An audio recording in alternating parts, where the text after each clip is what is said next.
right, we give praise, glory, and honor to the Most High Yahuwah by way of Yahushua Mashiach, our Master, King, and Savior. And you can get Proverbs chapter 4 and verse 1. But the word that we're looking at first for understanding will be Binah. It is spelled B-I-Y-N-A-H.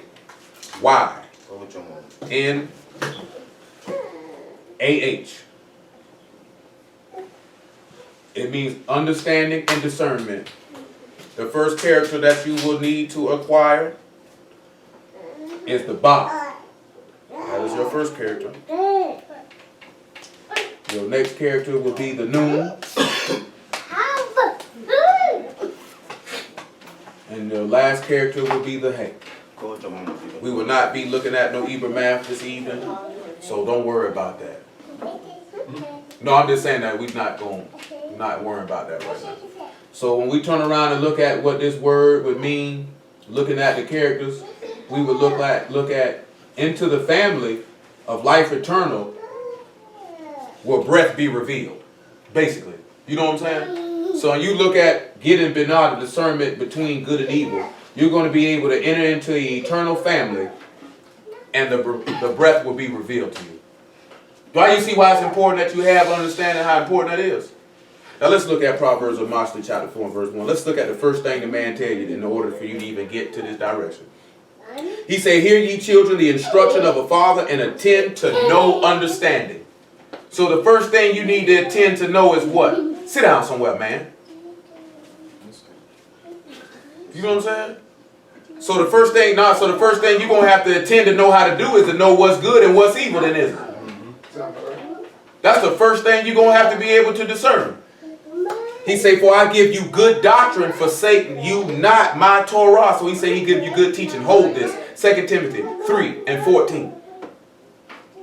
So he say you need to hear the instruction of a father to know good understanding. He give you good doctrine that you will not abandon his instructions. So guess what? To know the Torah is when you're going to know what's good and what's evil and then. You could get you Romans chapter 7 about verse 9 to go along with it.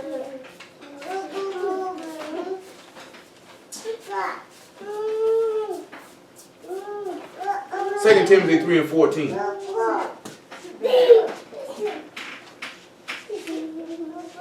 It states, "But continue thou in the things which thou hast learned and hast been assured of, knowing of whom thou hast learned them." So that's the key thing. He said you need to be assured of the things that you have learned, and to know of whom thou hast learned them. That means you need to know whom you learned them. Why do you think? Hold on. Hold this right here. We'll get to that Romans 7. Come over here to John chapter 17 real fast, about verse 24. Look at something in my shot. No, 6. Make it 23. 1 John 3 and 1 come to my mind, but I'm going to tell you what he say. He say, "Beloved, what manner of love hath the Father bestowed upon us, that we might be called the sons of Elohim? He say, therefore the world know us not, because it knew him not." And the reason why they didn't know him not, because men loved darkness rather than light, because their deeds were evil. And they wouldn't come to the light lest their deeds should be reproved, because men didn't want to do what was right. They couldn't discern between good and evil, because evil seemed better. That's why he say, "Woe unto them that call good evil, and evil good." You know what I'm saying? That's why sometimes, even if you don't necessarily understand something, we're going to look at that in Yeshayahu and Isaiah 29. You could been done murmured, and then Yah bring you to understand it. Because sometimes, you know what mess us up a lot of times? Because I know we be wanting to know stuff, and this, that, there, and the third, but sometimes you just got to wait. Yah show you. You know what I'm saying? I done told y'all that stuff before. Sometimes we move too fast. You know what I'm saying? We speak too fast. We think too fast. And then when we do that, that get us outside the way. Well, sometimes all you just got to do is wait. Because just like Gamaliel told them people in Acts chapter 5, if it be of men, it's going to come to nothing. If it be of Elohim, can't nobody stop it. You know what I'm saying? And when you know something is of men, it's always going to be that man is going to glorify himself. When you look at T.D. Jakes, and you look at, you know what I'm saying, like people going crazy about Nathaniel Sam, right? Y'all know who that is? That's another Hebrew group. He's a New York City detective. He got sued. Well, NYPD got sued because he locked up 2 men for a robbery that he probably knew that they didn't commit. Obviously, if these people, if they found a judgment for $750,000 against the New York police department, then they obviously ascertain that this man locked these men up unjustly. You know what I'm talking about? So now they trying to, but see, I'm gonna give an example of a man glorifying himself, because he say they don't say Yahushua or Yahushua, none of that. They say Jesus Christ. But you will see men walking around with t-shirts of so-called Mashiach, but it's his face. Yeah. You know what I'm saying? They got a graven image of Mashiach, but it's Nathaniel 7's face. You know what I'm saying? So in actuality, who is you actually trying to esteem? Because if you're going to make a graven image, that's one thing, but then you make the graven image look like you. That's a sour deal right there, man. 17 to 23. He say, I and them and thou and me, that they may be made perfect in one, and that the world may know that thou hast sent me and hast loved them as thou hast loved me. Father, I will that they also whom thou hast given me be with me where I am, that they may behold my esteem, which thou hast given me, for thou loved me before the foundation of the world. O righteous Father, the world hath not known thee, but I have known thee, and these have known that thou hast sent me. And I have declared unto them thy name, and will declare. The love wherewith thou hast loved me may be in them, and I in them. You see the key thing Amasha said? The world doesn't know you. The world hasn't known you because they have forsaken your instructions. They don't know your way. Like he said, they transgressed the covenant. They changed the laws. You know what I'm saying? They told you good is evil and evil is good. They told you it's all right to fornicate. It's all right to lie. It's all right to steal. It's all right to get divorced and remarried while your wife's still living. It's all right for a woman to preach. It's all right to be a homosexual. All this stuff is cool. Therefore, the world doesn't know them, so people don't have the proper discernment. You know what I'm saying? Like I was sitting down, and you can come back to 2 Timothy chapter 2.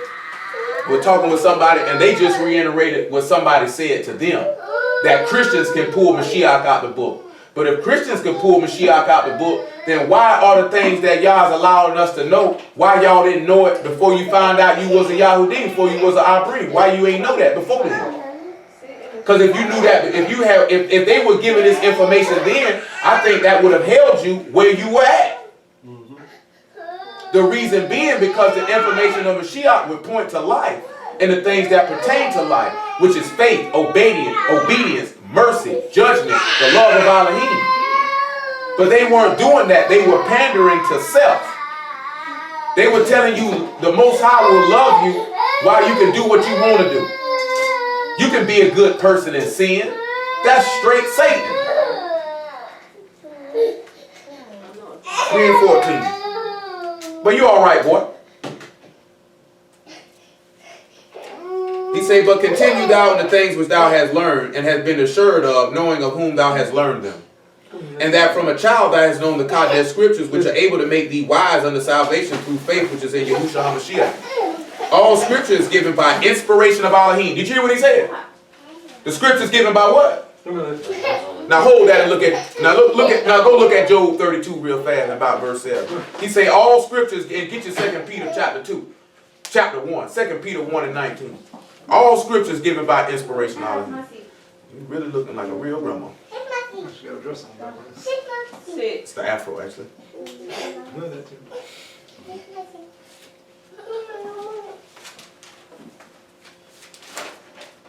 32 and 7. Job 32 and 7. I said days should speak and a multitude of years should teach wisdom. But there's a ruach in man, and the inspiration of the Almighty give them understanding. So he say all scripture given by inspiration of Elohim, right? He say Almighty the one who give the inspiration. So let's look at 2 Peter chapter 2 and verse 1 and chapter 1 and verse 19. To get that inspiration, so that what we finna get to is the inspiration coming from, because he talking about there's the Almighty give inspiration. I mean the Almighty give a man the skill or the wherewithal to teach and manifest that. You can't do that without the Almighty giving you that inspiration.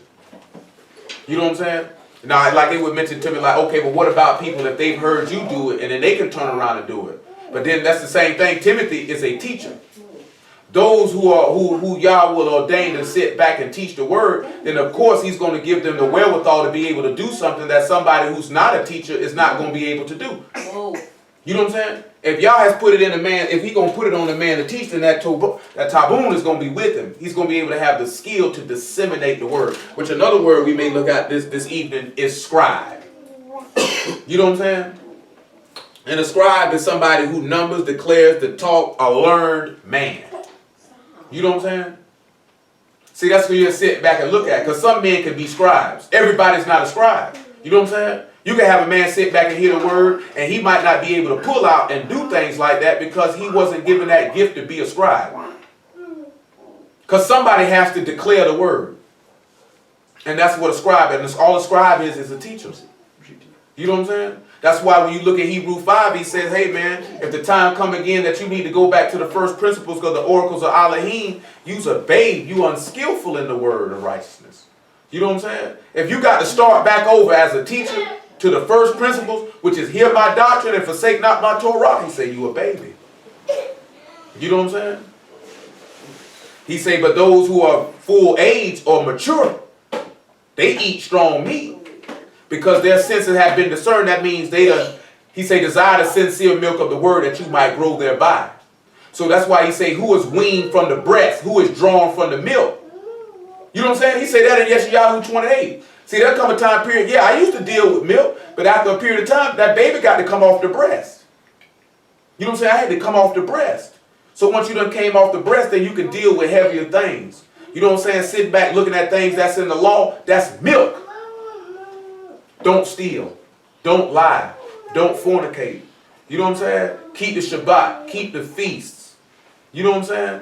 The priests do this. Or we like to say that's milk. That's simplicity. It takes in actuality, it takes no skill to go through the law. None whatsoever.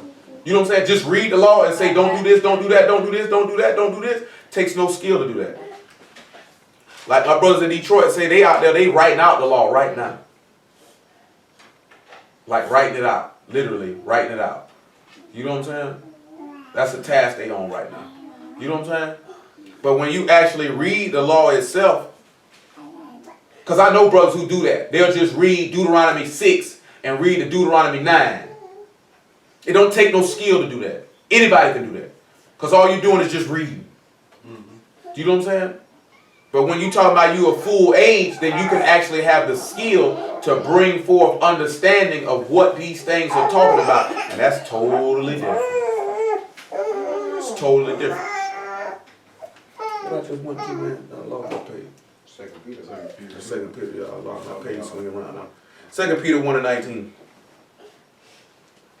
We have also a more sure word of prophecy, whereunto you do well that ye take heed, as unto a light that shine in a dark place until the day dawn and the day star rise in your hearts. Knowing this first, that no prophecy of the scriptures of any private interpretation. So if it's not a private interpretation, that means you're not speaking of yourself. If it's not private interpretation, that means you can't interpret it unless the Almighty give you the inspiration. He say, for the prophecy came not in the old time by the will of man. So the word can't come by a man can't will it. He can't make himself say it. Because we know he say the testimony of Yahushua is the Ruach of prophecy. So that means the will of man cannot manifest the word. You can't make that happen. Stop. He said, but Kadesh men of Elohim spake as they were moved by the Ruach HaKodesh. If they were moved by it, that means they were inspired by it. So a man can only speak as Yah moved him to speak. If Yah don't move, that's why he say, I have not spoken to these prophets, yes, they prophesied. So you would be able to tell because they not going to be speaking. What we looked at in Jeremiah 23 said they speak a vain vision out of their own heart. Which goes back to what Mashiach said. He that speaketh of himself seeketh his own esteem. That means he's going to speak his own words. He's going to say his own thing. He that is of Elohim speaks Elohim words. He say you hear them not because you're not of Elohim. Those that are of Yah, they're going to hear his voice. They're going to hear his word. They're going to be able to tell. See, you'll sit back and look at it. Well, there's a lot of people speaking the word, and they got the word. But then you sit back and look at it at a period of time. Man, y'all not with it. Like I told you, man, brother called me this week, man. He want to ask me when the day start. I tell him, well, look here, bro. You telling me the day start when the sun come up. Boom, boom, boom. All he do is spin it back to a lunar Shabbat. I say, bro, that's all you've been talking about for the last 4-5 months. Y'all ain't gave you nothing else to talk about? The brother say, that's the truth. Everything of the spirit of the truth. I say, so you mean to tell me that all y'all got you, all he done gave you is Lunar Shabbat and when a day start? If you stuck on that for 5, 6, 7 months, that's how you know y'all ain't with, because you're not giving nothing that's actually going to benefit the people. Because this is all you want to talk about. Every day. I ain't talking about like, okay, oh, y'all keep a Shabbat on a Gregorian calendar type stuff when Friday come around. This nigga's on this 7 days a week. Ain't nothing different, bro. I can't get no understanding. How can I save my soul off this? Well, I don't want brother to teach nothing wrong. But nigga, you ain't telling nothing else. It doesn't make sense. It just don't make no sense. You know what I'm saying? Come out over here to Romans chapter 7, though. Look at what Paul say the Torah, the instructions going to be able to do. 7:7. Then we'll come back to Proverbs chapter 4. See, also, hold on. Well, I'll get to it. I'll do it right now. Y'all can write down the other word for understanding, which is tabun. And you can spell it T-A-B. That's T-A-B. U-W-N. It means understanding, intelligence, skill, insight, teacher, the object of knowledge.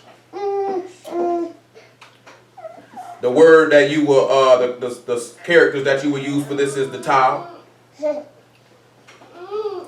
the ba, the u, and the noon. And when we get out of that, we look at to seal into the family with the nail, with life eternal. So when you look at tabun, you see that tabun is actually talking about how the teacher would actually bring you into the house to be secured by Mashiach, that you might have life eternal. Because we know Ba also means tent, household, into family. You know what I'm saying? So this is what a teacher, those that have tabun, their objective is to actually get you into the house. And then to have the understanding that has a discernment is to actually get you to be revealed to you what's right and what's wrong. Y'all follow me on what I'm talking about right now? Just bear with me. It's going to be a lot of stuff. Y'all just bear with me. Hey man, hush that noise up, man. You straight. He said, what shall we say then? Is the law sin? Elohim forbid. Nay, I had not known sin but by the law. For I had not known lust, except the law had said, thou shalt not covet. So the word is actually going to do what? Didn't he say, forsake not my Torah? He said, I've given you good doctrine. I've given you good teaching. So that means his instructions are going to allow you to know what's right and what's wrong. This is the first, knowing the law is the first thing that's going to establish you for you to be able to know what's right and what's wrong. Go to Deuteronomy 4 and 6 before, or 4 and 4 before we go over that. Back to Proverbs chapter 4. Like on some of this stuff, man, we ain't going to go knee deep and pull it in Mashiach out. Some of the stuff we will, some of the stuff we won't. But what you got to sit back and understand is that y'all got to be able to know what's right and what's wrong. To be able to know what's right and what's wrong, it's going to take somebody who has the skill and the ability to show you that. There is no lie of the truth. So nobody of y'all is going to tell a lie. Ain't nobody y'all gonna sit back, because I'm telling you, anybody that's not of y'all is gonna try to swing that word to where they make themselves look better than Elohim. You know what I'm saying? They're gonna lift themselves up to be some great person. They're gonna lift themselves up to be like, at the end of the day, all the attention is not gonna be on Yahushua HaMashiach and therefore be on Abba Yahuwah. It's gonna be on that man. 4 and 4. Deuteronomy. Dabri, 4 and 4. But ye that did cleave unto Yahuwah your Elohim are alive, every one of you this day. Same way if you cleave unto Hamashiach, you will be alive, every one of you this day. You heard the man say, I and them and thou and me. Your objective is to cleave unto Yah. You don't cleave unto Yah, you're not going to live. That goes right back to what we're sitting back looking at with that nail secure hook and the tabun. This is to cause you to cleave unto him. You know what I'm saying? That's what a teacher's objective is. Those who have tabun or that skill or understanding, their job is to teach you to cleave to Yah. So if you not ended up cleaving to Yah, it ain't but for a multitude of reasons. You don't believe, you stubborn, you not laying the word up in your heart, you not paying attention, you unfocused, you know what I'm saying? Or you just have a desire, or you just flat out evil. Just flat out wicked. You know what I'm saying? He said, behold, I have taught you statutes and judgments, even as Yahuwah Elohim commanded me that you should do so in the land whither you go to possess it. Listen what he tell you. Keep therefore and do them. This is your wisdom and understanding in the sight of the nations. In the sight of the nations, that man say, I taught you statutes and judgment, right? So that means I taught you what's good and what's evil. He say, if you keep and do these things, if you keep the things that's in this man's instructions, this will be your understanding in the sight of everybody, of all the Gentile nations. All the heathen gonna know what's right and what's wrong when they see you. They're going to know what's right and what's wrong because you would have the discernment of knowing what's right and what's wrong because you took heed to his word and you cleaved to him. When you don't cleave to him, then guess what's going to happen? You're going to commit transgression. That's what's going to happen. Keep therefore and do them, for this is your wisdom and your understanding in the sight of the nations, which are hear all these statutes and say, surely this great nation is a wise and understanding people. For what nation is there so great who have an Elohim so nigh unto them as Yahuwah Elohim is in all things that we call upon him for?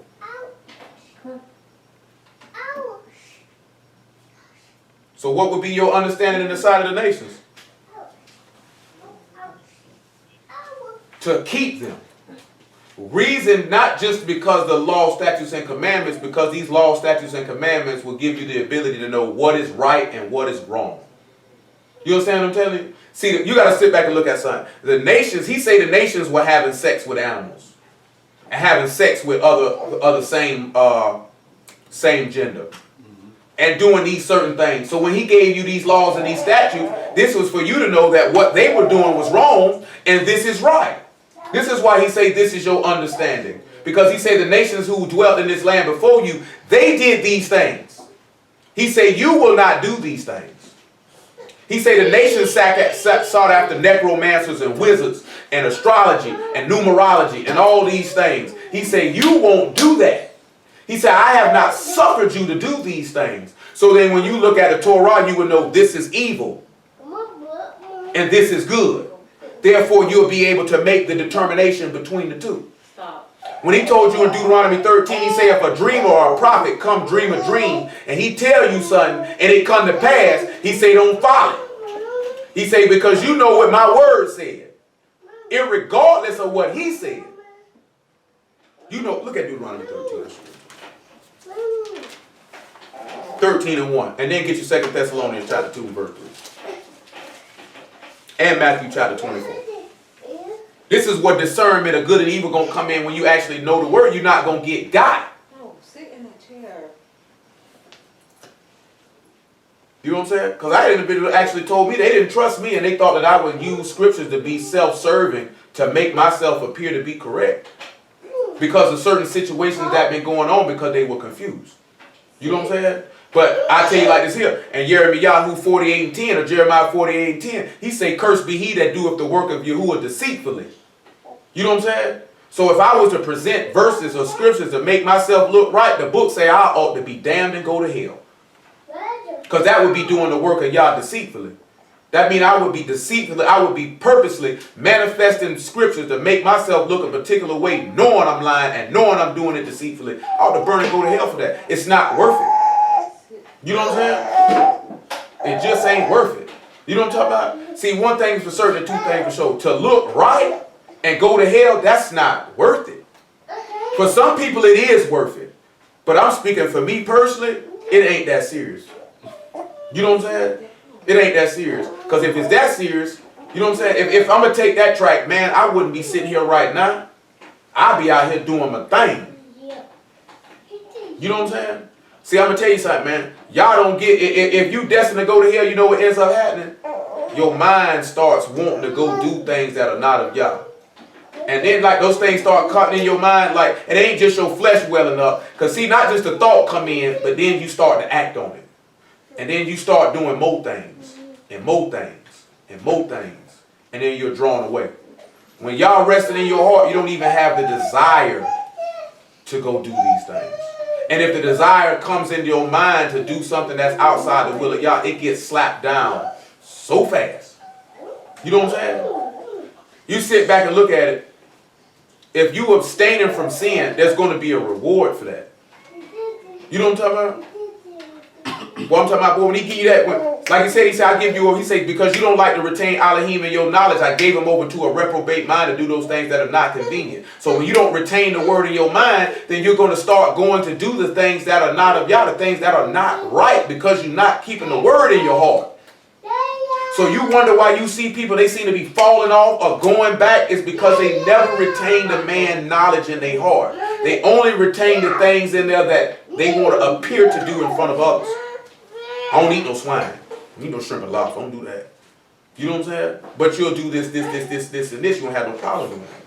So that's why you have a form of godliness, but denying the power thereof, because you want to look like that. But when you deny the power, you deny the word, because you won't actually follow it. You don't have a desire to follow it.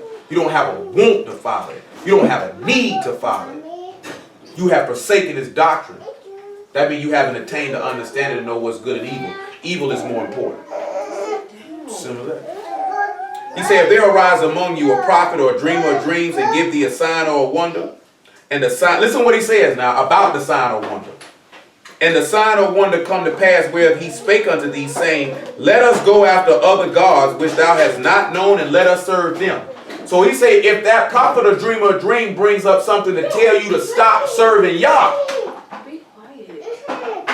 that's when you sit back and look at, know the difference. Don't just look at it, he said vision or dream. He said if the vision or dream and the person comes say, some serve a God you ain't never heard of or known. He said don't follow that.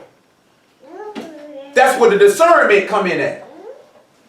That's why Mashiach warned you a few things we finna look at. Thou shalt not hearken unto the words of that prophet or that dreamer of dreams. For Yahuwah your Elohim prove you to know whether you love Yahuwah your Elohim with all your heart and with all your soul. Do you not realize when certain people come around, that's why he say when sinners entice thee, consent thou not. That if somebody come around saying, hey, let's go against Yah, y'all doing that to see where you at. He doing that to see where you at. Then some of y'all end up getting confused. You don't know what's going on because a lot of this stuff you done already heard before, but you're not retaining it. You know what I'm saying? So that means we're going to have to go back and make it simpler so you can retain it. Because you got to retain it. That's why he say it behooves us to take the more earnest heed to the things that we done heard, lest they slip. You know what I'm saying? You have to sit back and actually do what the man say. If you don't, it's just simple as like to say, if you don't use it, you lose it. If you got a skill to know how to do something and you don't use it, you'll forget how to do it. You know what I'm saying? Some of y'all learn stuff in school y'all was real good at. You ain't used it in years. You can't do it as good as you did then. Because you don't use it. If you don't use something, it's going to pass and fade away. If you don't use the word and keep the word in your brain and actively listen to it and actively obey it and actively follow it, it will fall right out of your brain. And the things that you had already heard and the things you had already been taught, it'll be seen like they brand new to you when you had already heard it. That's why he say take the more earnest heed. He told you that in Deuteronomy. He say take heed to yourselves. Listen, pay attention. You know what I'm saying? The reason why some of y'all can't pay attention because you got everything else going on but that, so the stuff don't stick. You worrying about the cares and affairs of this life. You might be worrying about stuff that's going on social media. You might be worrying about whatever. You worrying about the wrong thing. So it's not sticking. It's not registering. You know what I'm saying? Some of y'all be sitting there probably when we on the phone and y'all worrying about what you're going to do, when you're going to go to bed, what you're going to eat. You know what I'm talking about? What I'm going to wear tomorrow. You might be sitting around in the daytime when we going, you think about everything other than what the man's saying to you. So then when you get up and leave, that stuff don't resonate in your brain. You done took all these notes and all this type of stuff, but that stuff don't mean nothing because you didn't notate it in your heart. So since you didn't notate it in your heart, it's not going to stay. No matter how many videos you watch or how many lessons you appear to in person, how many times you get on the phone, how many notes you read, you write down. If you don't actually retain it in your brain, it's not going to matter. Like I told y'all, man, I can remember when I first went in the street and preaching. This like 2010. You know what I'm saying? I had that backpack with that spot in it for that big old Bible. And I used to try to, I done told y'all this before, you try to go in there and pull it out. He was like, no, son. He said, boy, this stuff got to be in your heart. You can't always go in this bag and pull this book out. This stuff's supposed to already be in you. You got to drop it like that. Because you ain't going to have time to do that. You know what I'm saying? Now, I already knew you had to lay the word up in your heart, but he was reminding me of that. He was bringing that to remembrance. He was reiterating that. That's what you got to do. You got to become one with it. The only way you can become one with it is laying it up. Writing it in your heart. Taking heed. Listening. Stop letting the distractions come in that take your attention off what you're supposed to be focused on. But nevertheless, 2 Thessalonians chapter 2.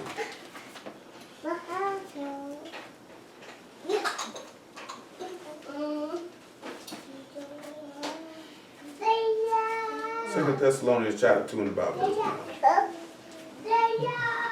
Be quiet. Okay.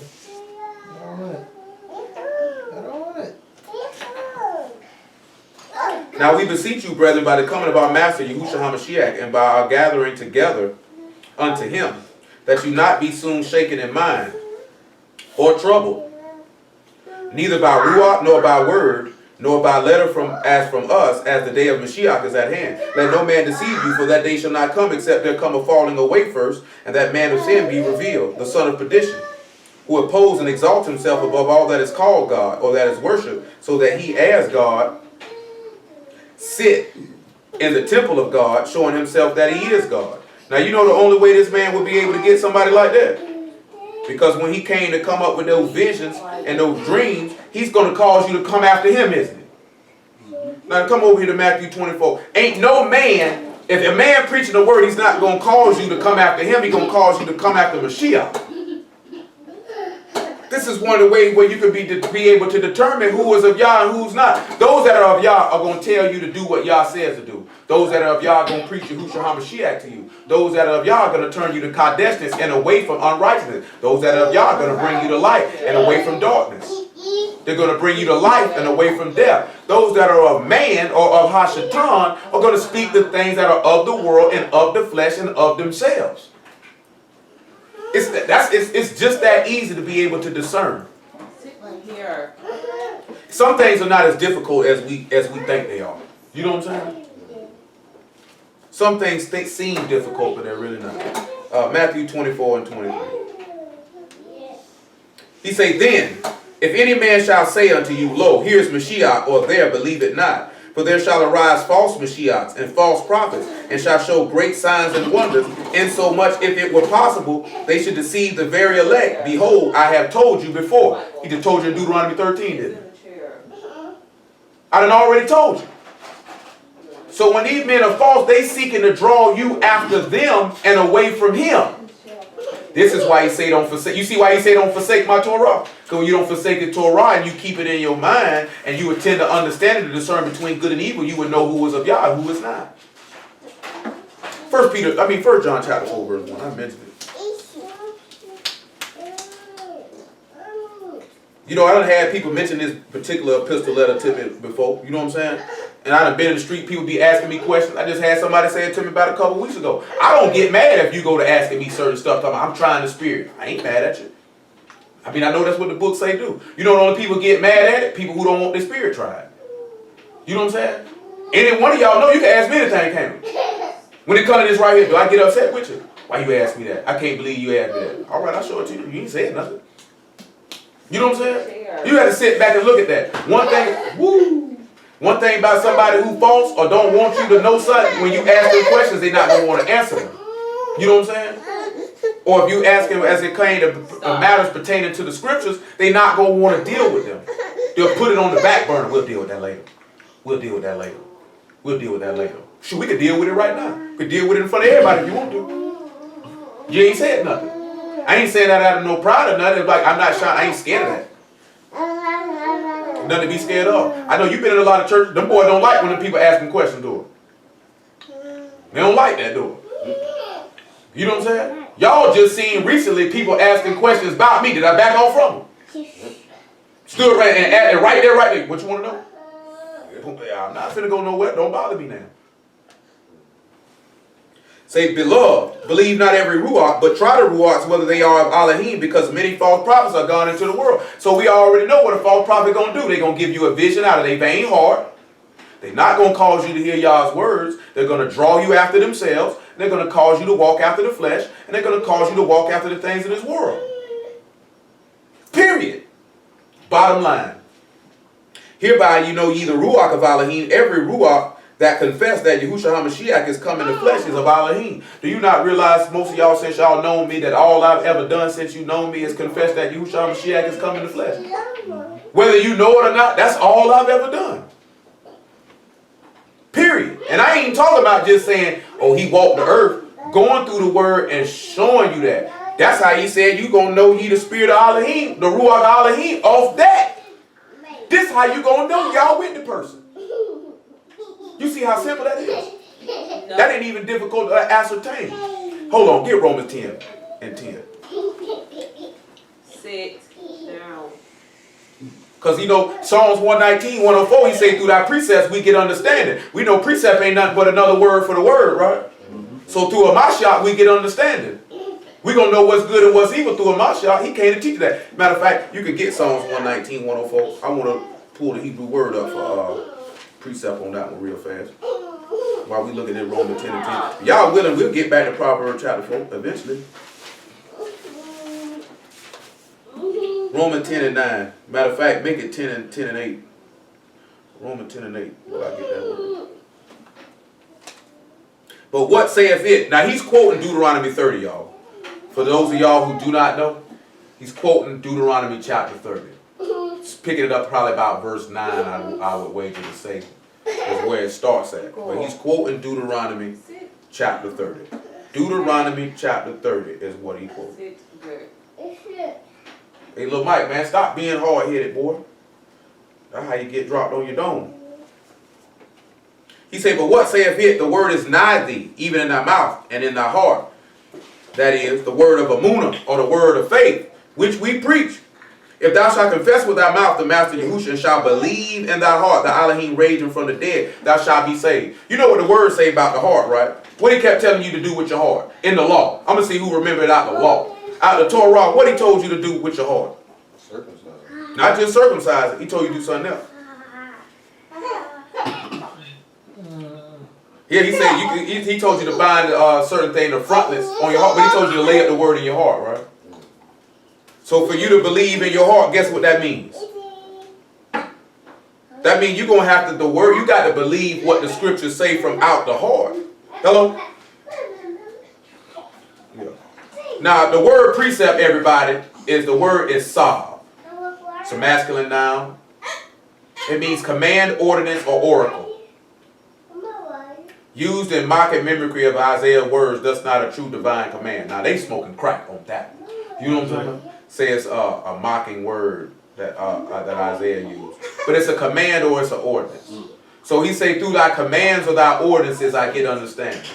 Well, we know what the command was. He said in the beginning, he said what? Let there be light. Mm-hmm. So through the command or the light, you get understanding. So through the sun, you get understanding. You would be able to discern what is good and what is evil. Hey, you never seen Three Strikes? Probably it's been years ago. You know when that nigga E40 kept saying Sahab? And he'll call him bro, he's Weaver. Look, Steven. Stop. Sit in the chair. So it's verse 10. For with the heart man believe unto righteousness, and with the mouth confession is made unto salvation. For the scripture saith, whosoever believe on him shall not be ashamed. Now I was asked the question that somebody who had the Ruach did something wrong. Would they go to hell? Or somebody who believed on the Son? Now he just told you those that believe on the Son would never be ashamed. Now I'm going to show you an instance. Let's look at Acts 23. You show you something where Paul did something wrong. Now he was unaware of what he did when he did it. And we'll show you the instruction where he was able to discern between good and evil to correct that. I want to make sure, because Exodus 22 in my head, but I'm not sure that it's Exodus. I want to say it's Deuteronomy. Turn that way. Michael. Well, he gonna quote it anyway, but I will find this part where he got it from in a second. Hey man, sit down, dude. Why you so hard-headed, man? And y'all sit down with him. That means you, Leah.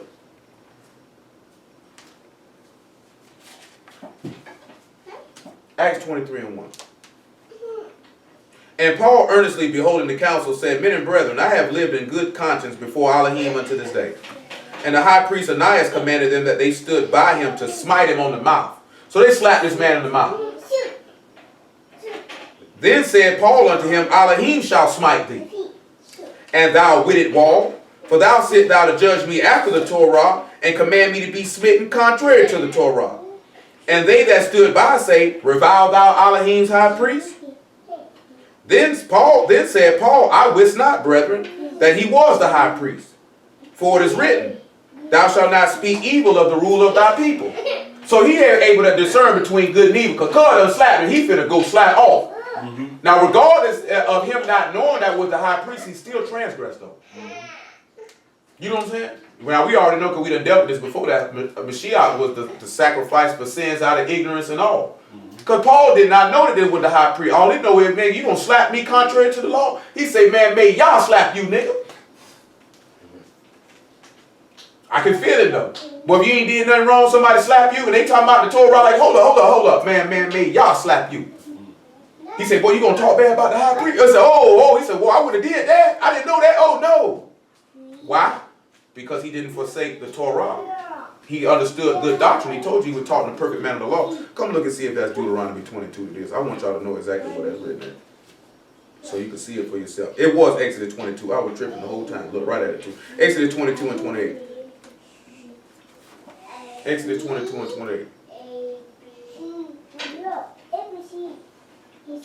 You know what I'm saying? And you sit back and look, he had the Ruach on him and all. Didn't Paul have it on him? That don't change the fight though. He still did something wrong. You know what I'm saying? Deuteronomy, Exodus 22 and 28. I don't know why I keep saying Deuteronomy. Exodus 22 and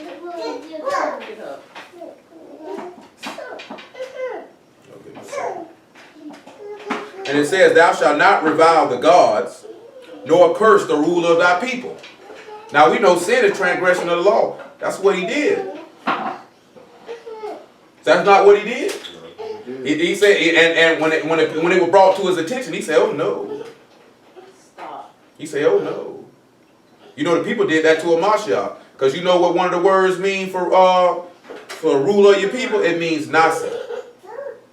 And that word means one lifted up, chief, prince, captain, leader. And did they not revile that man when he was lifted up? Leah, sit down. Sit down. Didn't the Mashiach, wasn't he lifted up on that tree? And the people not wide by wagging their heads reviling him. They ain't had no understanding though. Like I said, wasn't he the chief prince? Wasn't he the captain and the leader? And they mocked him. They reviled him. They had committed sin right then and didn't know it. So you better believe that's why Paul turned around and said, oh no, not me, sir. Oh, I wouldn't. He said, I wish not, brethren. I wouldn't do nothing like that. You know why he would say that? Because he knew the law. You see, he told them what the law said. Because he knows what's good and evil, he know that wasn't right. See, that's why the book, now also go and he say, rebuke a wise man and he will be even wiser. Because that's what happened. He said, you going to revile Elohim's high priest? He said, oh, no, I wouldn't do that. He took that correction. He didn't sit back and say, oh, man, what you mean? He slapped me. He didn't do that. Same way when he ran up on Peter and said, hey, man, you ain't walking uprightly according to the gospel. You are to be blamed. You wrong. You know what I'm saying? You wrong. You ain't hear Peter fight with it. Rebuke a wise man and he will love thee. Rebuke a wise man and he will be wiser. To rebuke somebody is to correct them. Now, does that mean that men going to sin all the time? It's just certain time. Hey, man, you might do something wrong. When you look at Paul, both of them made a move according to the flesh. Peter was upset, scared of the Yahudim sitting there with the Gentiles, so he slid off. And in doing what he did, that caused other people to do it. You know what I'm saying? Paul upset because a nigga done slapped him. And then talking greasy. You know what I'm saying? And he like, man, I hope y'all slap you. not realizing this was the ruler of the people. You know what I'm saying? So he immediately got that right. Both of these men had the Ruach on them. We know Paul had it on him, right? Because Paul was killing those who believed on Mashiach till Mashiach appeared to him. Where we was at for this anyway? I don't even remember. Come on to Proverbs chapter 4. Oh, you finished Exodus? Yeah, we good at this. Me.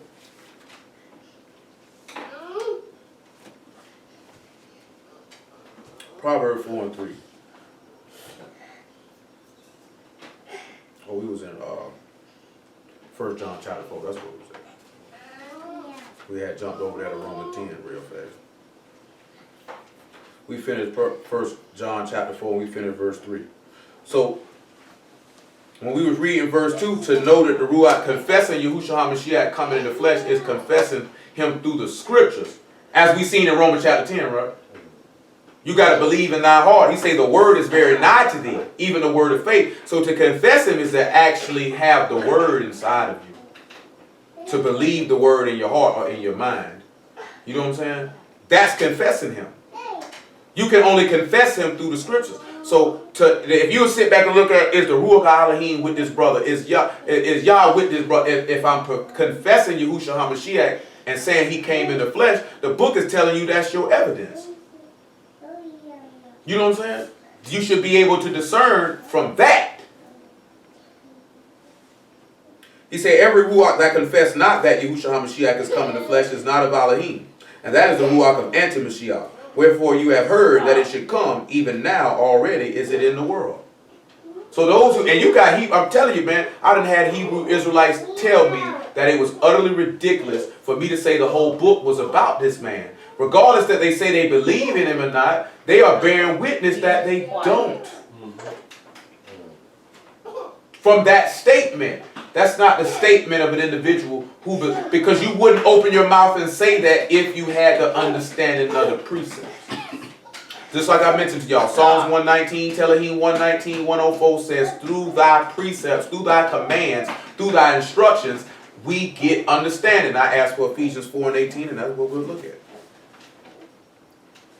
Praise y'all, because he took me straight to it, 4 and 17. So we know the Torah is the truth, right? And Mashiach say he was the truth, right? The way and the light. And they say he was the Torah made flesh. So he is that precept to give you understanding that you might know what is good and what is evil. That you might be able to discern. You understand what I'm saying? This I say therefore and testify in the Master, that you henceforth walk not as other Gentiles walk in the vanity of their mind, having the understanding darkened, being alienated from the life of Elohim through the ignorance that is in them because of the blindness of their heart, who being in past feeling have given themselves over unto lasciviousness to work all uncleanliness with greediness. But you have not so learned Mashiach. If so be that you have heard him and have been taught by him, as the truth is in Yahushua, that you put off concerning the former behavior the old man which is corrupt according to deceitful lust, and be renewed in the Ruach of your mind.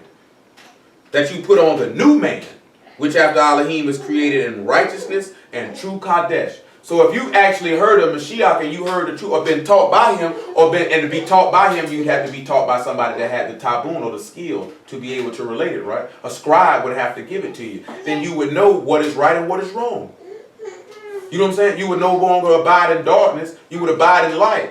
That's why he said if you have heard him and been taught by him. If you have heard of him, then that means you will be a heard of him through the scripture. Those that are not of Elohim are not going to do that. That's why I like to say, like I said, the person was reiterating what somebody else. That's why you know ain't no Christian church pulling this man out no book, because you would have heard of him.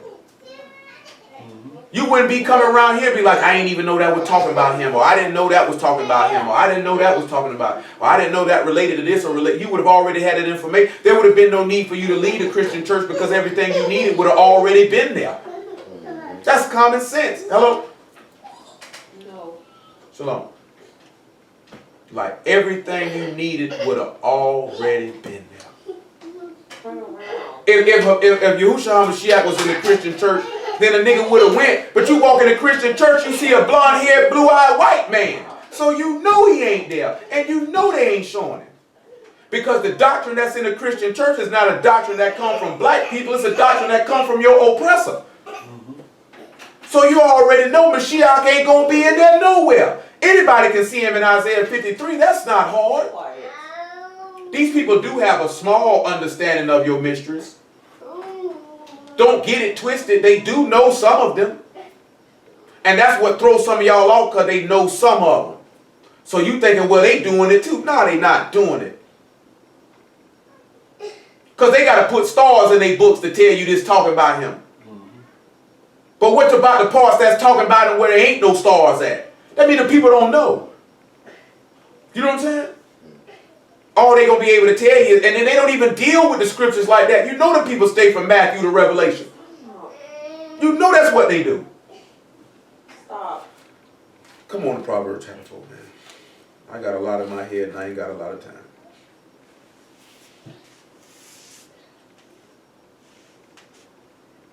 We in verse 3. For I was my father's son, tender and only beloved in the sight of my mother. He taught me also and said unto me, let thy heart retain my words.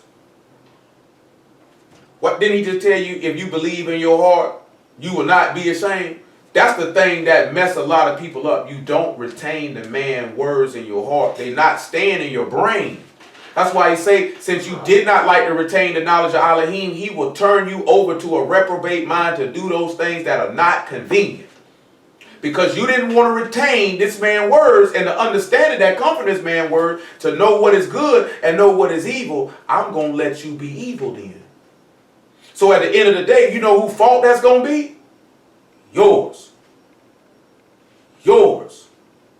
Because you did not want to retain the man's word. Now, and like I mentioned earlier, it doesn't have to be anything. I'm not going to name nothing specific, whatever the case may be. Because each and every one of y'all know what's stopping you from retaining the man's words in your heart. You know the things that you are more concerned with and are dealing with more often that's not allowing that man's word to penetrate into your heart. Why you still have a heart of stone and not a heart of flesh.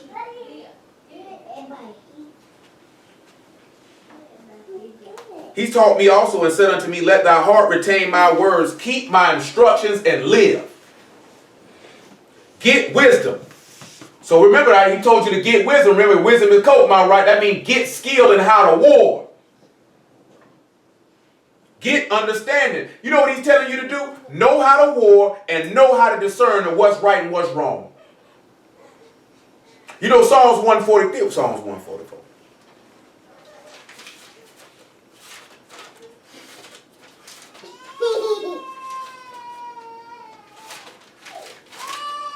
Psalms 144 and 1. Psalms 144 and 1. He said, Baruch be Yahuwah, my strength. What is strength, everybody? According to this book, what is strength? Trust ye in Yahuwah forever, for trust in Yah is everlasting strength. So your strength is going to be your faith in Yah. That's why he say those that believe in him will not be ashamed. Even in your weakest moments, even in your most vulnerable positions. That's why he say my weakness is made, say my favor is sufficient for thee, for my grace is made perfect in weakness. That's where that strength going to come from. Even when you weak, you're going to have that strength because of your trust in Yah. That's why when y'all get in certain situations and you tempted and you feeling weak and you like this here because your faith small. At the end of the day, I'm not even finna cut no corner with it. Your face small. I don't care nothing about like this here. Like individuals thought this because you know what I'm talking about? A lot of stuff going on. Niggas were feeling just like how some of the prophets feeling. It's better for me to die than to stay alive. And somebody hear that, oh, you tripping. Because you thinking about it carnally. Because we thinking the same way Paul thinking. For death is me to be better because then I can go be with Mashiach. You know what I'm saying? But for me to stay alive is more profitable for you. You know what I'm talking about? See, that's what y'all, oh, you want to die. What about your soul? I know I'm about my, why would I know I feel like I'm going to hell? I'm going to ask y'all to take my breath. If you know you're going to hell, you're not going to ask this man to take your breath. You asking this man to take your breath. I'm tired, boss. I want to go lay down with you. I'd rather be with you right now. It's too hot, boss. I'm tired. I'm tired. You know what I'm saying? I'm tired. So, like I said, but the reason being is because some of y'all don't have that level of faith or that look into y'all the way you would even feel like you could go to him and say, I'm tired, man. I'd rather be with you. You know what I'm saying? I'd rather be with you. You know what I'm saying? Some of y'all be like, boy, you was all like that about a woman. It wasn't just about no this period. Like, man, all this stuff like this here, man, let me go. You know what I'm saying? Because I've been tired. I was tired before the word even came. Like, boy, I'm tired. See, a lot of y'all don't know what that's like, boy, to walk alone. Like, literally, boy, you out here alone. You know what I'm saying? And you feel like you carrying a whole load and you've been walking it by yourself. You ain't know the Most High was with you the whole time because you didn't know him. You know what I'm saying? But you feel like you're walking alone, so you're already tired. You know what I'm talking about? So then when you go to dealing with the word, you go to dealing with this here, you know afflictions and suffering and persecutions and all these things gonna come. But then even when that stuff come, y'all sit back and look at you gonna be skinning and grinning. Now you might get tired and feel just like how Paul feel. I say I'm caught in between the two because I'd rather die and go be with Mashiach. You know what I'm saying? Some of y'all ain't reached that point where you looking at y'all like, I'd rather be with you right now. But then you looking at the people who he got you serving, and it's more profitable for them that I stay alive. You know what I'm saying? I don't know how many of y'all done actually went to y'all and say, boy, take my breath. How many of y'all done sit back and say, boy, you done look, I'm talking about prayed for it. Like, go on, I'm ready to lay down. Dead serious, man. I know you have. How many of y'all on the phone like actually went to the boy, I'm ready to lay down? Most people for that exact reason, and you feel like you not that y'all ain't in you or with you to be able, when your soul gonna be spared, you're not gonna go to him and say nothing like that. That's why Elijah said it, because he had that confidence to know I'm not condemned. You know what I'm saying? I'd rather go be with you. Paul, I know I ain't condemned. I'd rather go lay down. You know what I'm saying? Because we look at death wrong. See, a Yahudim look at death as exactly what the book said. It's a state of rest. I want to go lay down. I'm tired. I want to rest with my fathers like the book say. See, when you got an actual confidence in Yah, you don't fear death. You know what death actually is. It's just a nap. Like they use that term, he taking a dirt nap. But in actuality, it's just the state of sleep. What you fear going to sleep for? You only going to fear going to sleep because you know when you wake up again, it's not going to be good for you. You know what I'm saying? Y'all already know, boy, I prayed earnestly for 2 days straight. Let me die. You know what I'm saying? You know that man telling me I can hear ministered in my ruach. Oh, you're not going to die. You know what I'm saying? Oh, you're not going to die. You know what I'm saying? Like you might as well get your behind up from here. You know what I'm saying? Well, then I'm like, they say, well, I'm a fast then. He said, you can fast all you want, but you need to get you something to eat because you're going to need your strength. You know what I'm saying? Like straight up and down, I'm sitting there like, and I didn't get up when it first came to my mind that you need to go get you something to eat. You need your strength. I didn't even get up. I had 2 boxes of Chewy lemon heads and reached for them. And I'm talking about as soon as I went to go eat, my strength came back like that. Lemon heads did it, huh? No, not the lemon heads. I actually got up and got something to eat after that. You know what I'm saying? You know what I'm saying? Because I had somebody ask me, like, when they pray, how come they don't hear nothing yet? You're not hearing nothing yet because you ain't got to that point where you actually trust him that if he says something to you, you follow it. Because I know some of y'all, boy, it done stuff done came to your head. Out of nowhere. You know that's not you talking. You know you're not talking to yourself. It's telling you to do something, and you didn't do it, and exactly what he told you to do, it manifested right in front of your face. I mean, it does. It doesn't happen to everybody before the word. You know what I'm saying? Because what it is y'all wants to see who gonna listen. I told y'all that happened to me. Put your dope behind your car. Let me see if this stupid. I know this stupid nigga not gonna listen anyway. You know what I'm saying? I already know the dumb nigga ain't gonna listen because he out here selling drugs. So I know you're not gonna listen. But it's just the simple fact that I can warn you of something. I can show you something. Because of course he's not gonna let me listen. I'm doing evil. It's not gonna spare me from doing evil. You know what I'm talking about? But he finna let you know. I'm just letting you know that I'm here. You know what I'm saying? I'm here. Man, I'm sitting here telling y'all, man, y'all are my witness. When I'm standing in front of the judge, I'm hearing 5 years in my head before the man even speaking. You know what I'm talking about? When I'm in the jailhouse, niggas like, how much you gonna get, bro? I'm like 3 to 5. They say, how do you know? I say, nigga, I just know. I had no idea how I knew that. man talking to me like, you've always carried yourself in a professional manner in my courtroom. You've always been respectful and courteous, and I like you. But nevertheless, you broke the law. This is what the judge telling me while he's talking to me. And while he's talking to me, I just hear 5 years, 5 years, 5 years, 5 years. That's what he gave me. You know what I'm saying? Now, how am I going to know this? I'm not in this man's brain. You know what I'm saying? When I started dealing with the word, looking back later, I'm like, that was y'all the whole time. Because there would have been no way I could have known that.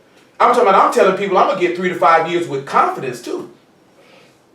I'm looking at 3 years of life. Like, nigga, how you confident? Niggas like, how do you know that? I said, I just know, man. I ain't read no book, wasn't no prayer calls. I wasn't praying to Jesus or none of that in the jailhouse, man. I'm like, boy, who got some weed? I'm finna eat these Zoom Zooms and Wham Wham, read me some books and magazines and go to sleep. All that picking up a book, standing up there with the nigga talking about singing Trouble Don't Last Always and all that stuff. I wasn't doing none of that. You know what I'm saying? I wasn't doing none of that. Nigga, I wasn't doing it on the street. What I'm gonna come in here and do it for? I wasn't saying no kumbaya. The niggas be up there rocking now. I can't remember all the songs they sang, but they certainly sang Trouble Don't Last Always. Nigga, I ain't think if I wasn't dealing with the Bible on the street, what I'm gonna come in here with that for? Nigga, you flawed in front, nigga. I seen a nigga facing like 20 years for selling dope. They gave him 10. That nigga came back, I don't know if this book is true. Why? Because you got 10 years, nigga. This your 6 sales charge, nigga. You're lucky they gave you 10. They could have gave you 30 with your stupid self, and you complaining about a dime.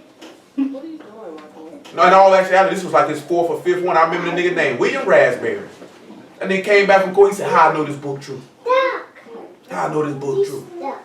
You know what I'm saying? That's just how I was, man. I ain't gonna go in no environment and do nothing differently than what I did before I got there. If I didn't do something before I got there, I ain't gonna start doing it once I get in that environment. It doesn't matter where I'm at. I'm gonna be the same person no matter where I go. I'm gonna do the same things no matter where I go, unless it's a maturation or growth process that you gotta mature past a particular thought pattern of behavior. You understand what I'm saying? Psalm 144:1 though. But that's your strength. That's where that faith come in. I'm telling you, man, if you line your faith, if your works line up with your faith, this man can testify to your spirit. He'll speak to your ruach, man. How many of y'all ever just been moving and it just come into your head to pray right on the spot, no matter where you at?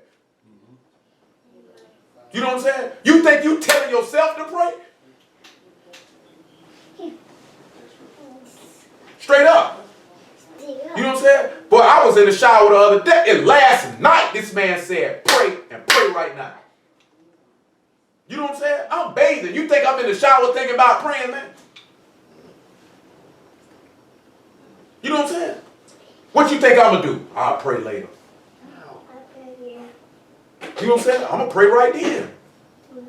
Because there's got to be a reason why he's telling me to do it. You know what I'm saying?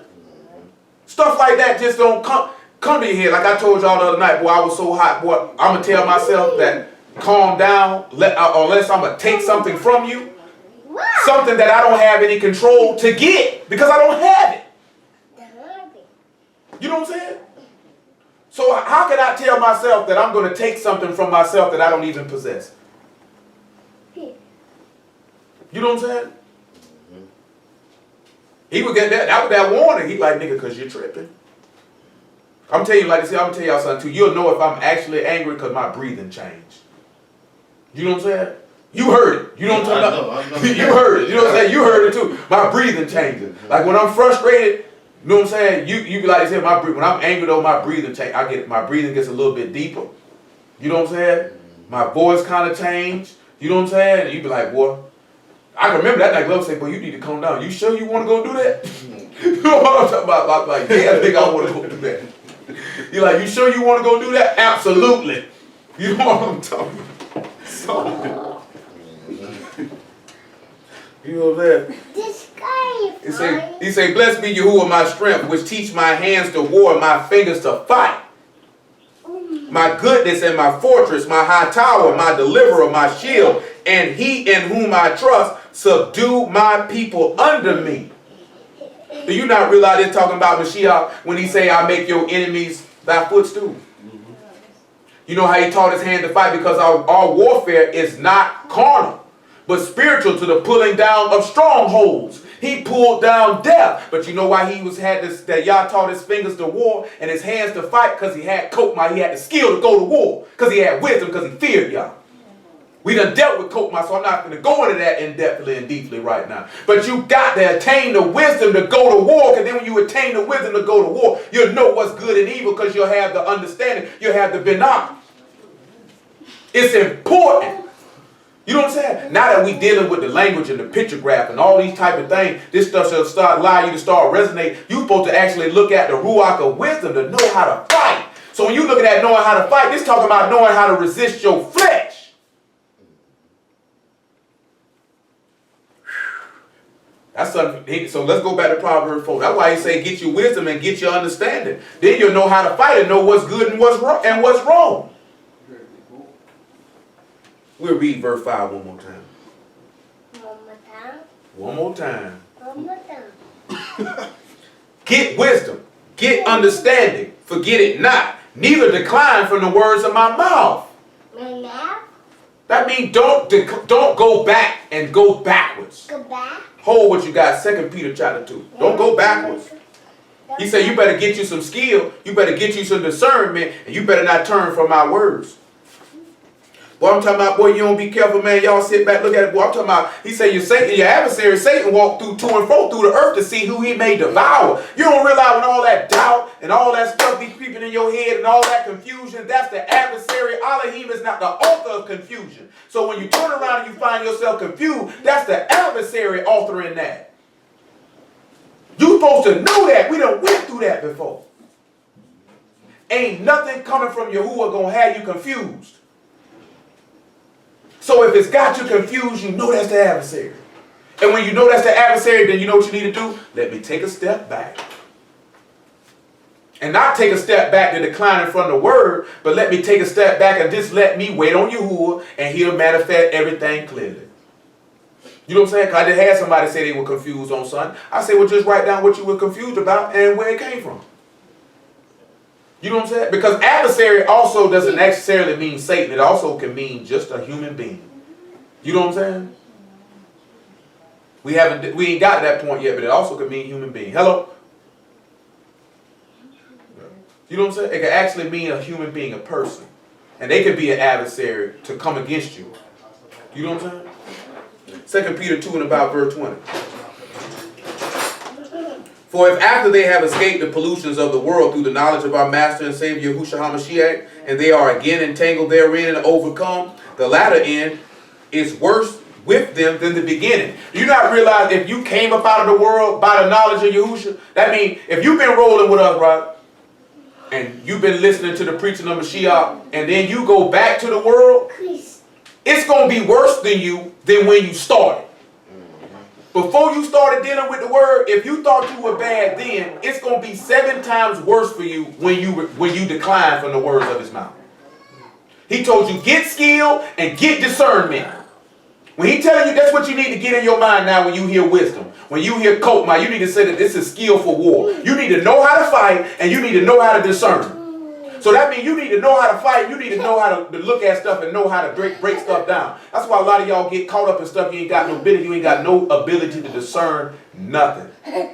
You know what I'm saying? When somebody sit back and tell you something, you shouldn't do this here, and the first thing come out your mouth, I don't see a problem with it, or I don't think that's wrong, or I don't think that's no issue, there's a problem. There's a problem. There's a problem. There's a problem because it might show that you don't have the ability to discern between good and evil. If you got somebody who got the ability to discern between good and evil, common sense would tell you might want to hearken to their counsel. This is why sit back and y'all tell. That's why he say attain unto wise counsel, and you will be yet wiser. That's why he tell you don't attain to the counsel of the ungodly. Why are you gonna sit back and listen to people who have no wisdom and no understanding? How you gonna listen to a nigga in the same boat you in? He can't tell you nothing. For it had been better for them not to have known the way of righteousness than after they have known it to turn from the Kadesh commandment delivered unto them. But it has happened unto them according to the true proverb, the dog is turned to his own vomit, the soul that was washed to her wallowing in the mire. Don't decline from the words of his mouth, or it's going to be bad for you. So he said get skill and get discernment. Come on back to Proverbs chapter 4. That's what you got to get. This is good. Mm-hmm. Doggy. What you gotta get? Doggy. See doggy. What we have? 4 and 6, 4 and 5. Doggy. Say get wisdom, get understanding, forget it not. Don't forget your skill and don't forget how to discern between what's right and wrong.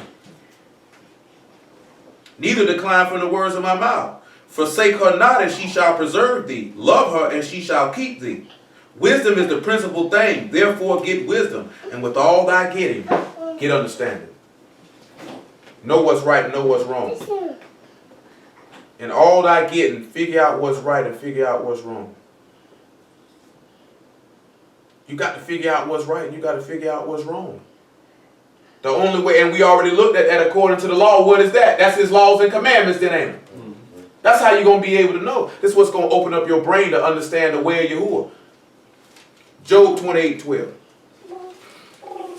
Then we'll start looking at these words, man.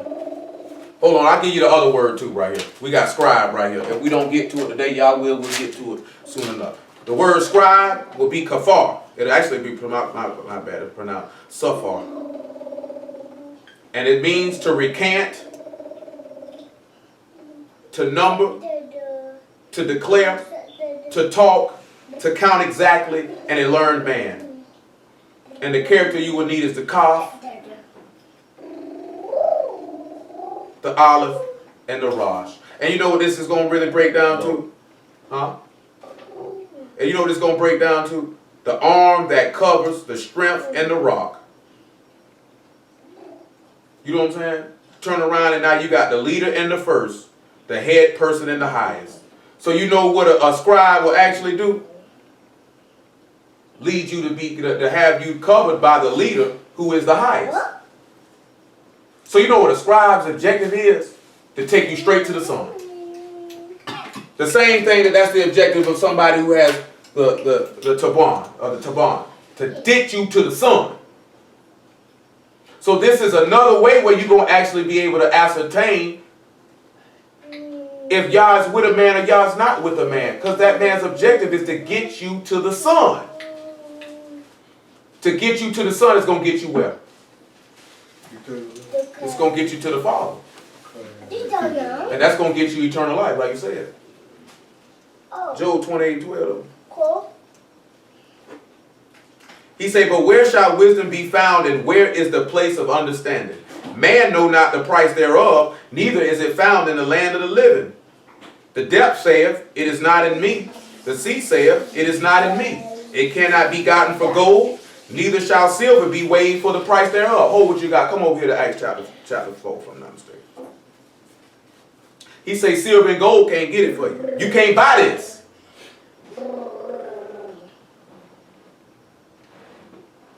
Somebody got to mute their speakerphone too. It might be Acts chapter 5. Let me show you the right place. Acts chapter 8, my apologies. 8 and 9.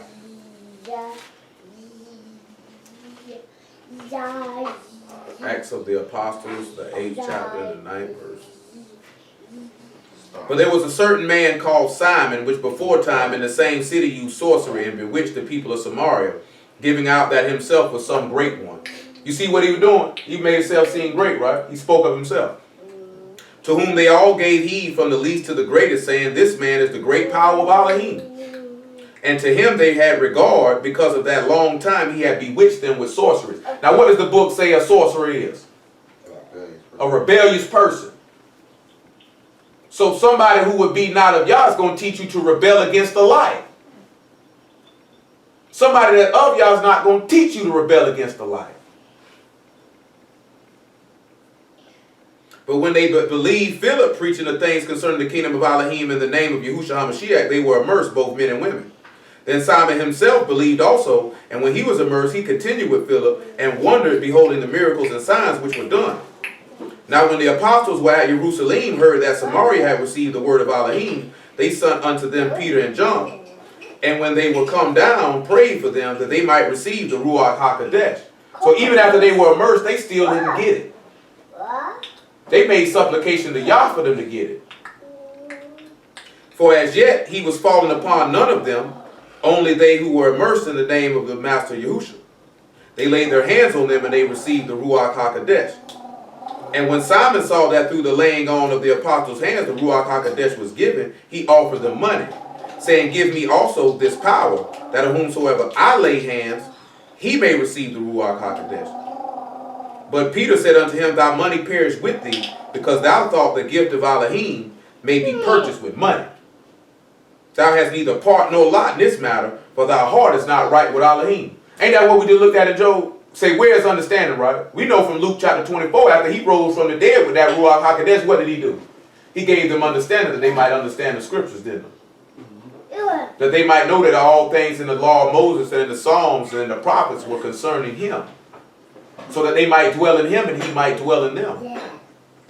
That they might dwell in him and he might dwell in them. To give them understanding. You know what I'm talking about? And it can't be bought with money. He tried to buy understanding with cash. You can't do that. That comes from Elohim. Elohim has to bestow that upon you. And you got to understand, if these people receive the Ruach, it's because they believed and obeyed. It's because they believed and obeyed. It wasn't just because the apostles wanted them to have it. Let me just sit back and look at what Peter told them to do. Repent therefore of this thy wickedness, and pray Elohim, if perhaps the thought of thy heart might be forgiven thee. For I perceive thou in the gall of bitterness and in the bond of iniquity. And then answered Simon, pray ye to the master for me, that none of these things which you have spoken come upon me. He asking Peter to make intercession on his behalf. Because he knows, man, oh boy, I ain't realized what I have done, what I have said. You know what I'm saying? That's another instance of you can speak too fast and been done showed that you get yourself in trouble. You know what I'm saying? Come on back to Job, though.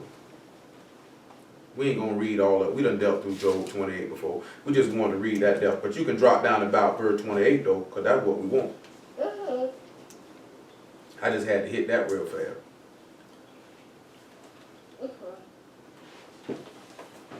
And unto man he said, behold, the fear of Yahuwah, that is wisdom. You know what that is? When you respect Yah, you'll know how to fight against the flesh. And to depart from evil is understanding. Don't you realize when you depart from evil, then you consent that the law is good? Look at Romans 12:1. You got to depart from evil. That's understanding right there. Don't sin. Don't depart from. Why he told you don't decline from the words of my mouth? If you don't decline from the words of my mouth, then you won't go after evil. You'll depart from it.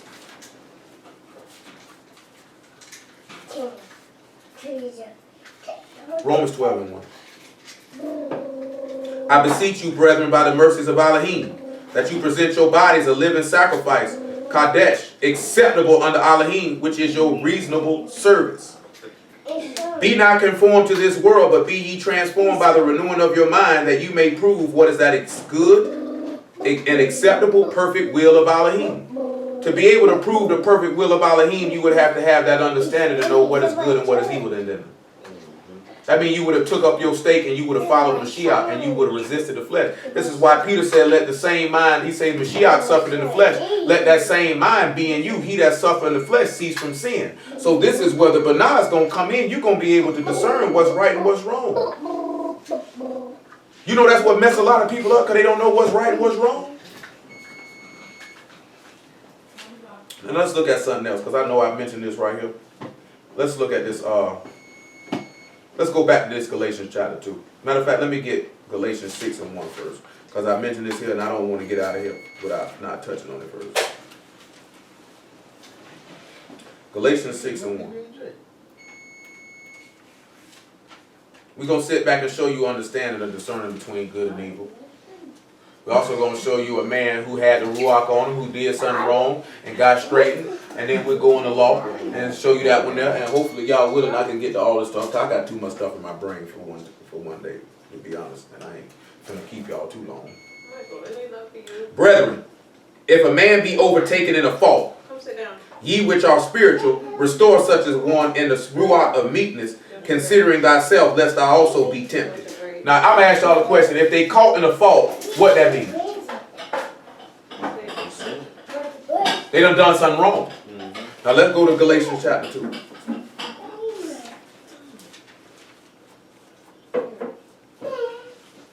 And we're Now, would y'all say Peter is a spiritual man? Yeah. Would y'all say Paul is a spiritual man? Yeah. All right then. He said, but when Peter was come to Antioch, I withstood him to the face because he was to be blamed. For before that certain came from James, he did eat with the Gentiles, but when they were come, he withdrew and separated himself, fearing them which were of the circumcision. And the other Yahudim disassembled, likewise with him, insomuch that Barnabas also was carried away with their dissimulation. But when I saw that they walked not uprightly according to the truth of the gospel, I said unto Peter before them all, if thou being a Yahudim live after the manner of the Gentiles, and not as do the Yahudim, why compel the Gentiles to live as the Yahudim? So you see what he did? No. He straightened him to his face, right? He said he was because he was in a fault. He had to restore him. He said, you understand, right? To walk upright means to be blameless. He said, you're not walking blameless right now, Peter. You ought to be blamed. You have done something wrong. Now we know in 1 Peter chapter 5, Peter said there'll be a crown of life laid up for him to be given him from the chief shepherd. Ain't that what he said? Yeah. So that don't mean Peter going to hell because he did something wrong. Now I'm going to show you another instance of this in 1 Samuel chapter 12. I'm going to show you an instance right out the scriptures where it come from to back this up and why you read this with Peter and Paul. Two spiritual men, right? Two spiritual men.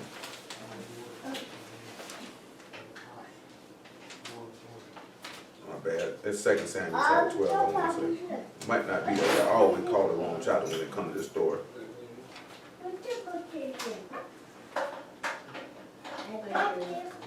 Sit back, it might be a little earlier than 2 Samuel though.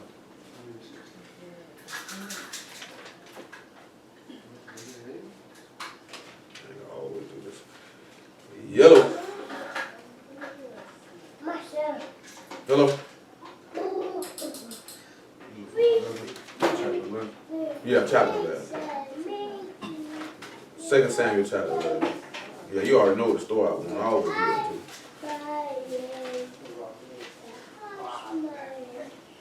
No, that ain't chapter 11. Yeah, there it is. But it's chapter 12. I said 1 Samuel 12, but it's 2 Samuel 12. Look at verse 1. It says, Yahuwah sent Nathan unto David, and he came unto him and said unto him, there were two men in one city, the one rich and the other poor. I'm going to ask you brothers a question. Who is Nathan? Sit down. He's a prophet. If a man's a prophet, what does he have with him?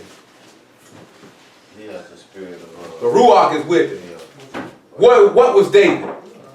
He was a king. He was a king. He was a prophet too. So what does he have with him? He's got the Ruach too. The Ruach is with him. So you got two spiritual men. And it says, Yah sent Nathan to David. The rich man had exceeding many flocks and herds, but the poor man had nothing, save one little ewe lamb, which he had bought and nourished up, and it grew up together with him and with his children. It did eat of his own meat, and drank of his own cup, and lay in his bosom, and was unto him as a daughter.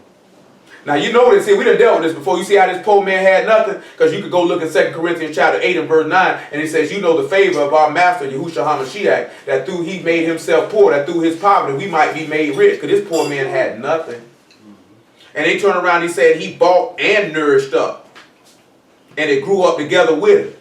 Just like he bought you with his blood and you grew up together with him. And then he said he did eat of his own meat. Eat, this is my body which is broken for you. And they drank of his own cup. And he took one cup and passed it around and said, drink, this is the blood of the new covenant. And they lay in his bosom. The same way the disciple whom he loved lay right in his chest. Same way you can read in Songs of Solomon talking about my beloved lay in my chest. See, this is simple stuff right here. A Christian can't pull that out. A Christian, you go to a Christian right now asking why the disciple Hamashiach love laid on his bosom. Where can I find that at?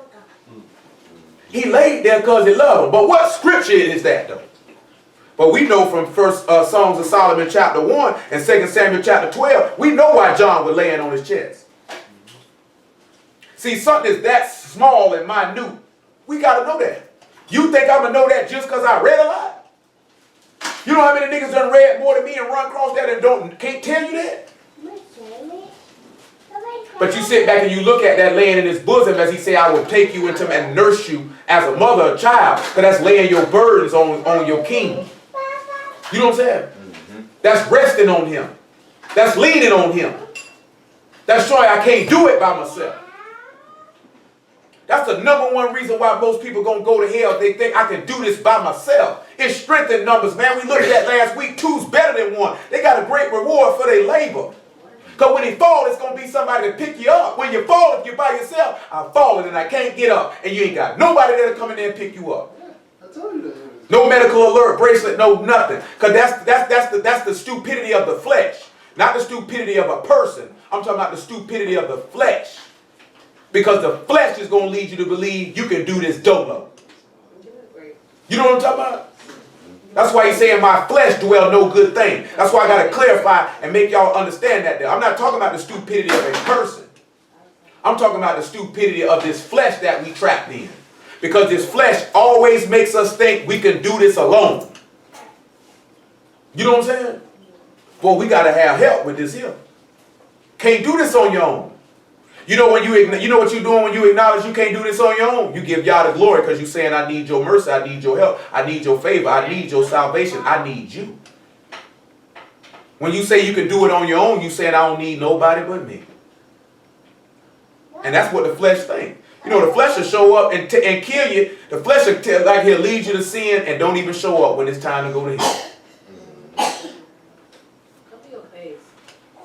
It says that there came a traveler unto the rich man. And he spared to take his own flock and of his own herd, and dressed the wayfaring man that was come unto him.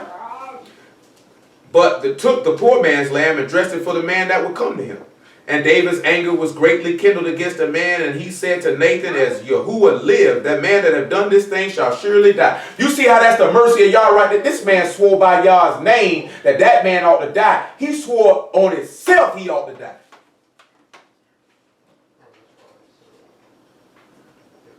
And he shall restore the lamb fourfold, because he did this thing and because he had no pity. And Nathan said to David, thou art the man. Thus saith Yahuwah Elohim and Yasharal, I anointed thee king over Yasharal and delivered thee out of the hand of Saul.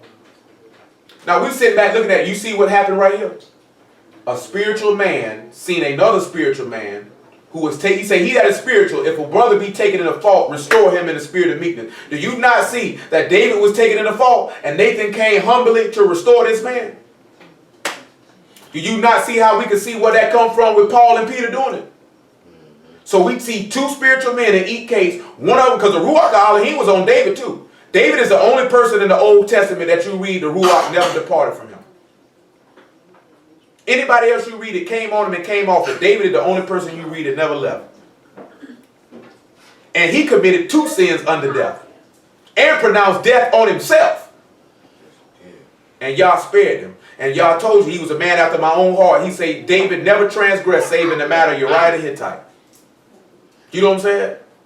Because you know the reason being because he had a humble and contrite heart and a desire to serve Yah. He didn't have a desire to go do that again because godly sorrow worketh repentance unto salvation, not to be repented of. See, when you have godly sorrow, you may do something wrong and then you're never going to do that again. You know what I'm talking about? Because like I told y'all before, there's some things you can do that are not wise. You know what I'm talking about? And then you have some things to do that's a sin, but it's not a sin unto death. And then you got sins that are unto death. You know what I'm saying? But y'all say he forgive who he want to forgive. He merciful to who he want to be merciful. He's compassionate to who he want to be compassionate at. Because I'm going to tell you, if a man had y'all Ruach and he take it back, you're going to know because they're going to regress. That's all you sit back and look at. When y'all depart from somebody, everything leaves. The word leaves. The desire to keep the word leaves. Everything leaves. You trust and understand that and know that. When you look at King Saul is an example of that. The Ruach was on King Saul, right? Yeah. When it departed from King Saul went backwards. King Saul went to want to kill David when David had done absolutely nothing to him, right? King Saul went to seeking after observer of times and enchanters, right? He went backwards. Michael, come here. He said y'all wasn't answering him by Urim or Thummim or prophet or nothing. When y'all leaves, he gone. And guess what happens? If he ain't answering by prophet, guess what that means? Saul ain't doing no more. He ain't prophesying. When y'all gone, he gone. When he gone, he gone. And you're going to know because that person, because they didn't want to retain him in their knowledge, that person is going to slowly and surely go back to the world. they're going to slowly but surely go back to sin. They're going to fall right back into that trap. I'm telling you something, man. When it come down to y'all, you can't fake y'all being with you. You can fake a lot of things in this life, right? You can't fake that, though. But let's look at something like this here. Let's look at the covenant and the seal. We're going to look at the taboon, right? The understand, intelligence, skill, insight, the teacher, object, and knowledge. Come over here to Exodus 31. Excuse me. Y'all didn't bear with me. It's almost 10:30, right? 10:27 to be exact. Or 6. Daddy. Got 2 times. Sit down, boy. You're hard-headed. Exodus 31. And 1, I'll say. I'm going to see who remember this. We dealt with it before. I want to see who remember. Yahuwah spake unto Moses, saying, see, I have called by name. Called by name. What did the Mashiach say he said about his sheep? Call them by their name. He said he called them by their name. If he called you by your name, guess what that means? You chosen, you belong to him. That goes back, I wanted to hit this when Brother Corey did verse 5 in Bereshit or Genesis chapter 1 last week. When he said he called the light day and the evening night. Because it means to call out. You know what I'm saying? The word for call, let me get it because I already got it right here. I ain't going to break down the characters right now. We'll do that at another time. Do it smooth. Hold on, y'all give me a second. Y'all bear with me. I ain't even got it around here no more. I ain't even got it around here no more. Do I got it around here still? Yeah, all right. It's the kara, the call out, recite, read, cry out, proclaim, utter a loud sound. To read aloud, but guess what? One of them is, you know what? To call, name, give name to, call by, to summon and invite, commission and appoint. That's why Paul talk about the high calling of Yahushua HaMashiach. This man calling you to save your soul, to appoint you to be his son. Some are called to preach the word.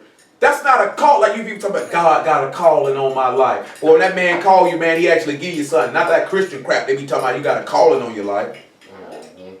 You know what I'm saying? Your calling on your life is this, Ecclesiastes 12 and 13. Here the conclusion of the matter. Fear Elohim and keep his commandments. That's the whole duty of man. That's the calling that's on your life. But then some are called to do work. You know what I'm saying? I'm going to tell y'all something, man. Michael, get up. Because like I told you the other day, like it was asked, like if I was wrong, would I just keep on going and let everybody perish? Well, if I was wrong, nigga, I would be sitting right here. You can bet that. You know what I'm talking about? I wouldn't like this here preach for what? I'm abstaining from sin and I'm going to hell anyway? I'm finna go sin, nigga. If I'm going to hell, I'm going to hell doing what I want to do. You know what I'm saying? I'm finna try to sleep with as many women as humanly possible. I'm gonna try to smoke as much marijuana as humanly possible. I'm going to be doing whatever it is that I want to do. I ain't going to be like, boy, I can't sleep with this woman. I can't smoke no weed. I ain't going to buy no blacks. I ain't going to smoke no cigarette. I ain't going to the club tonight. I ain't doing this here. I ain't doing that there. That doesn't make sense.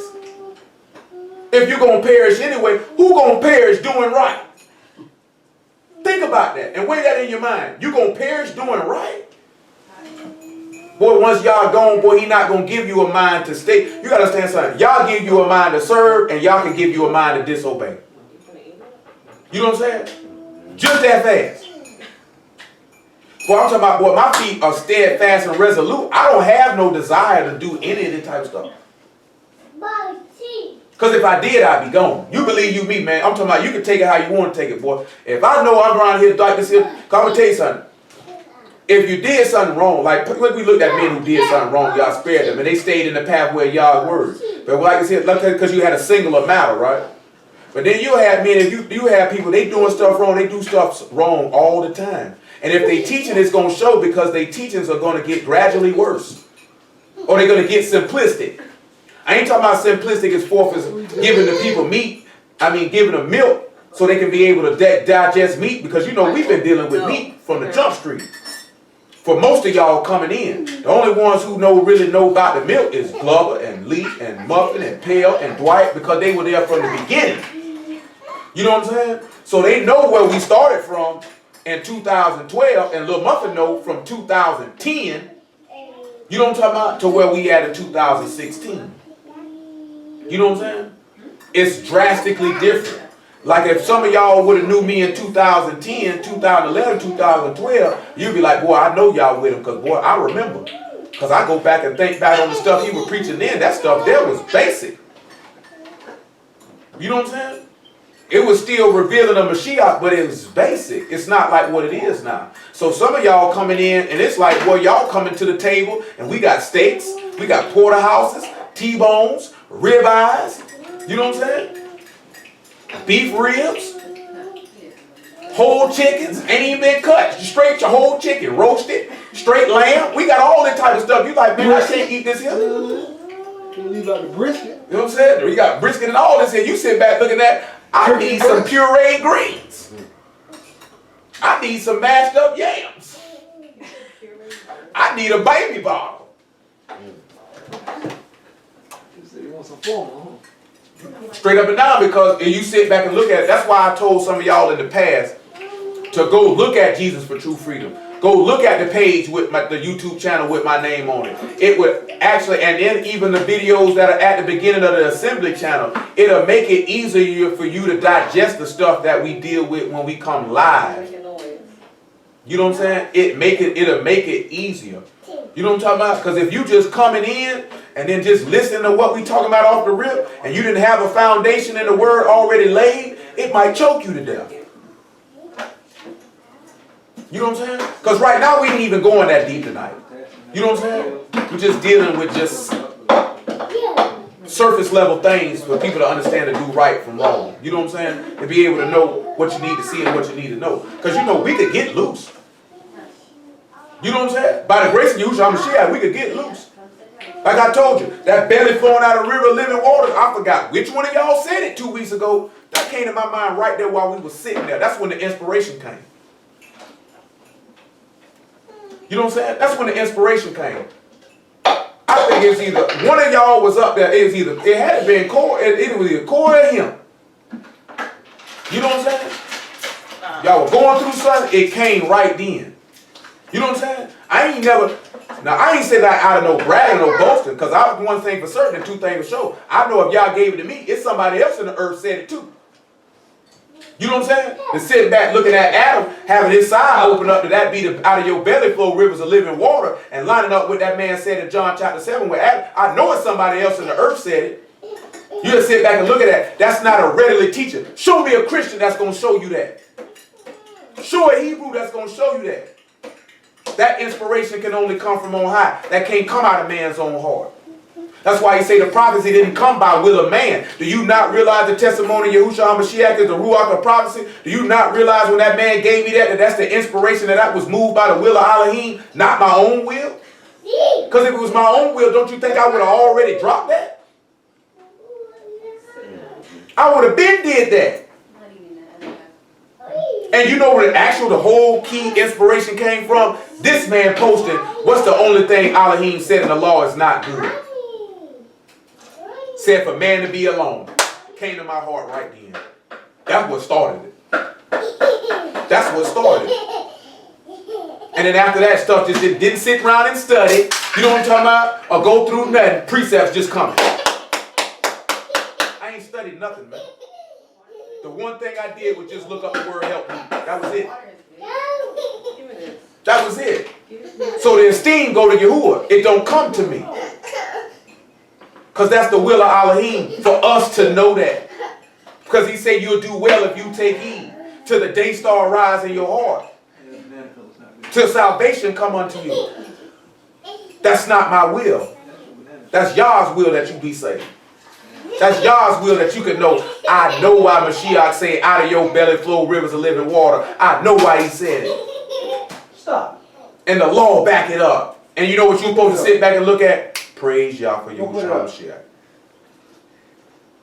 Because that's understanding. You can discern between good and evil. You can know your Elohim. You can dwell in him and he dwell in you, and that be eternal life. That's his desire. His desire is for you to know his son so you can come to him.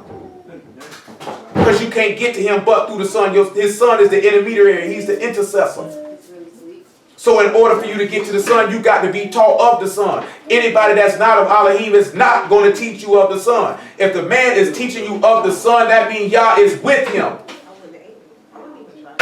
Do you not realize every day we are alive, it's a march to be made perfect?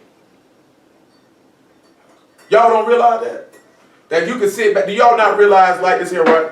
I give you an example of, okay, we could be doing something wrong, and you can have the Ruach with you. Now y'all remember when it got brought to my attention that we could have been early on the months, right? We also know another brother that got brought to his attention. Do you not realize when we were doing that we were wrong? Does that mean we were going to hell? We were wrong.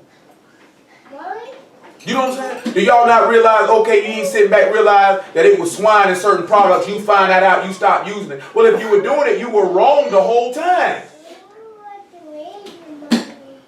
But Yah in his mercy show you to get that correct. I done told you this stuff before. Yah don't put everything in your lap at one time because you won't be able to take it. You'll fold up and you'll quit. You know what I'm saying? Now I know some came and sit back looking at, well, you got a spirit you'll never sin. That man said you won't live in a continual state. You know what I'm saying? Because he said if you commit sin, you'll even live in it. See, what happens is you can do something wrong and then you be a sinner. You know what I'm saying? Most people are sinners. They sin regularly. They sin constantly. They stack them on top of each other like dominoes.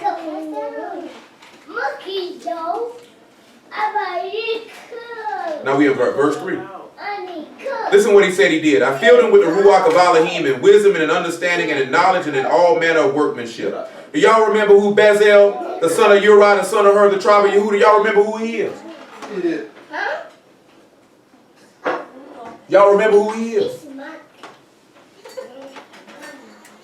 Y'all don't remember who he is?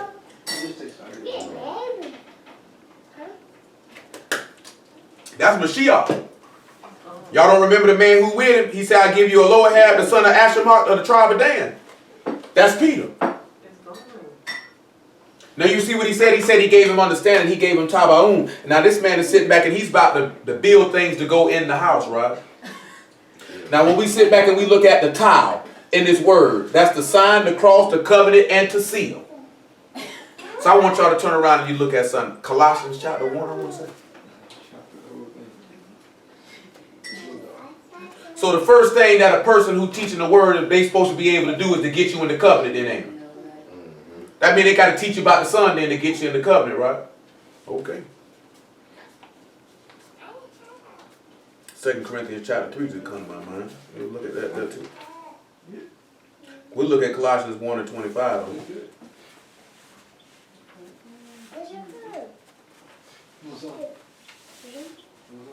Colossians 1 and 25.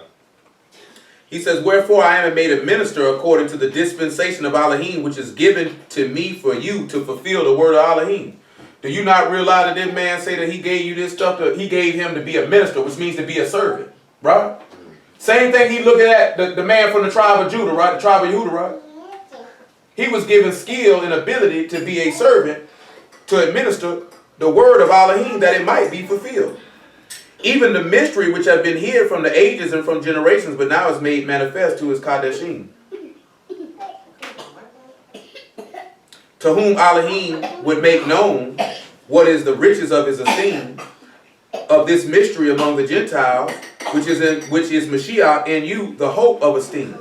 Whom we preach, warning every man and teaching every man in all wisdom, that we may present every man perfect in Yahushua Mashiach. Do you not realize that Yah's covenant is perfect? See, come over here and look at 2 Corinthians chapter 3. Because that's what the towel so anybody who teaching the word, when he's telling you that my job is to minister the word and the mystery to make you perfect. Teaching, what he say? Oh, let me read that again. I don't want to quote the man. He say he teaching men in all wisdom. I mean, he teaching men in all kokma, all skill. And knowing how to war to present this person perfect. That they might know how to resist their flesh and battle it. Because remember, our warfare is not carnal. So So you're not fighting against flesh and blood. You're fighting against principalities, against spiritual wickedness in high places. This is your battle. You niggas around here thinking you fighting a person. You fighting your flesh and the adversary every day. Who gonna win? The word's been put in your hands so you know how to fight. But when you don't retain it in your knowledge and you're not laying it up in your heart and you decline from it and you say, I'm going to do what I want to do because I'm an idolater, because I'm stubborn, because I know more than y'all and I know more than the people who he sent to teach the word, you get yourself in a jam. I like it. I like it. I can hear you, Lizzie. I just said before that. 2 Corinthians chapter 3 and 3.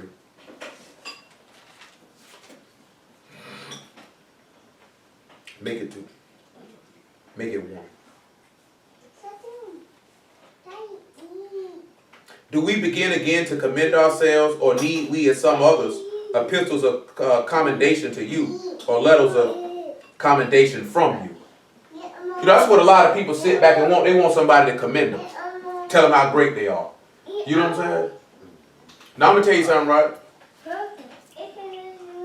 If anybody know me well, they know I don't particularly care for praise. Do I particularly care for praise? I shy away from it. I don't need nobody to tell me that I'm good. You know what I'm saying? I'm quite confident, like I said, like y'all might hear me, I just be, you know what I'm saying, just saying that not out of bragging, just matter of fact, because I know the ability y'all gave me, so that give me the confidence to say it. I know I'm nice with mine. I don't walk around telling people that all the time, though. I just heard a dude have a conversation about the word this afternoon. I sat there and let him talk. I ain't say nothing to him. I wasn't finna get into that with him. You know what I'm saying? You know where that come from? That comes from skill and wisdom and understanding. Because, you know, a lot of times, you know what you want to do. When I first started dealing with this here, you like to jump in them type of conversations. You know what I'm saying?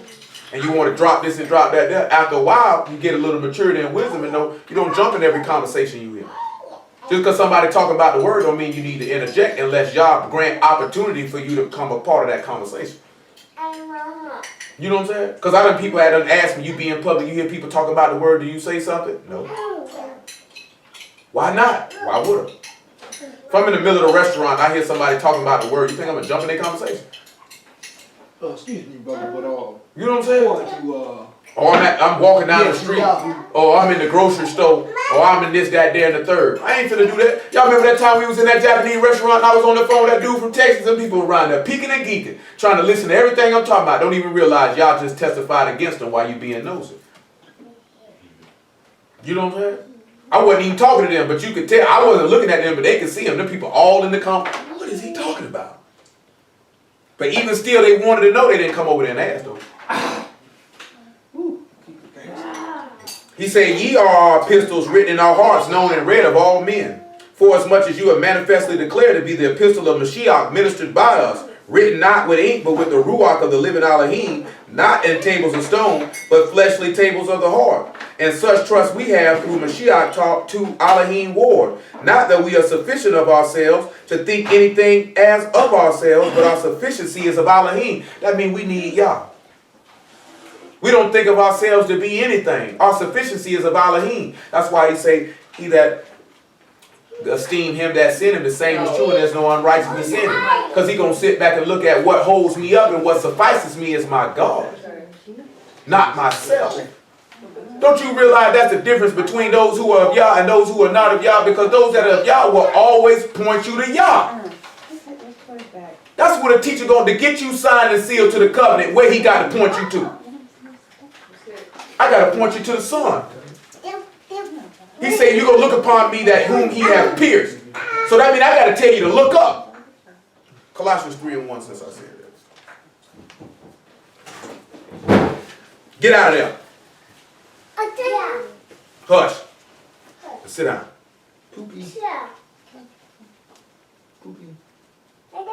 If you be risen with Mashiach, seek those things which are above, where Mashiach sit on the right hand of Elohim. Set your affections on the things above and not the things on the rest. For you are dead, and your life is hid with Mashiach in Elohim. When Mashiach, who is our life, shall appear, then you shall also appear with him in esteem. The only way you can do this is if you be a partaker of this covenant, right? Now, how are you going to be a partaker of this covenant? You know, every time you sit back and you drink that cup of wine, on the Master Supper, on Passover, on Pesach. You saying you taking a partaker of the covenant. But in actuality, when you were immersed, you became a partaker of the covenant. You realize that, right? Because you died and you were resurrected to show that you would walk in newness of life to be a partaker of the new covenant. You know what I'm saying? Because that's how the new covenant was established. Remember, we didn't talk about it. We talked about it last week when our sister Neptali got immersed and brother Otis got immersed. And we talked about it when everybody else got immersed. That when you get immersed into the new covenant, when you get immersed in the name of Yahushua HaMashiach, you're being a partaker of the new covenant, because a covenant is no effect while the testator lives.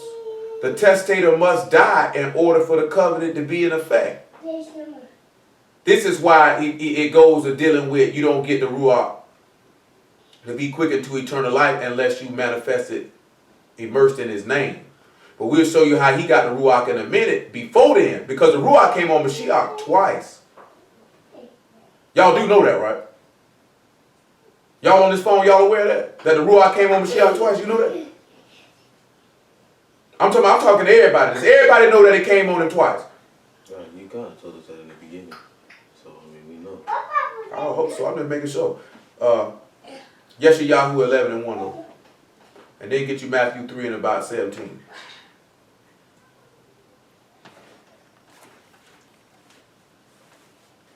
You got something lined up pretty early. Yeah, that's how I knew too.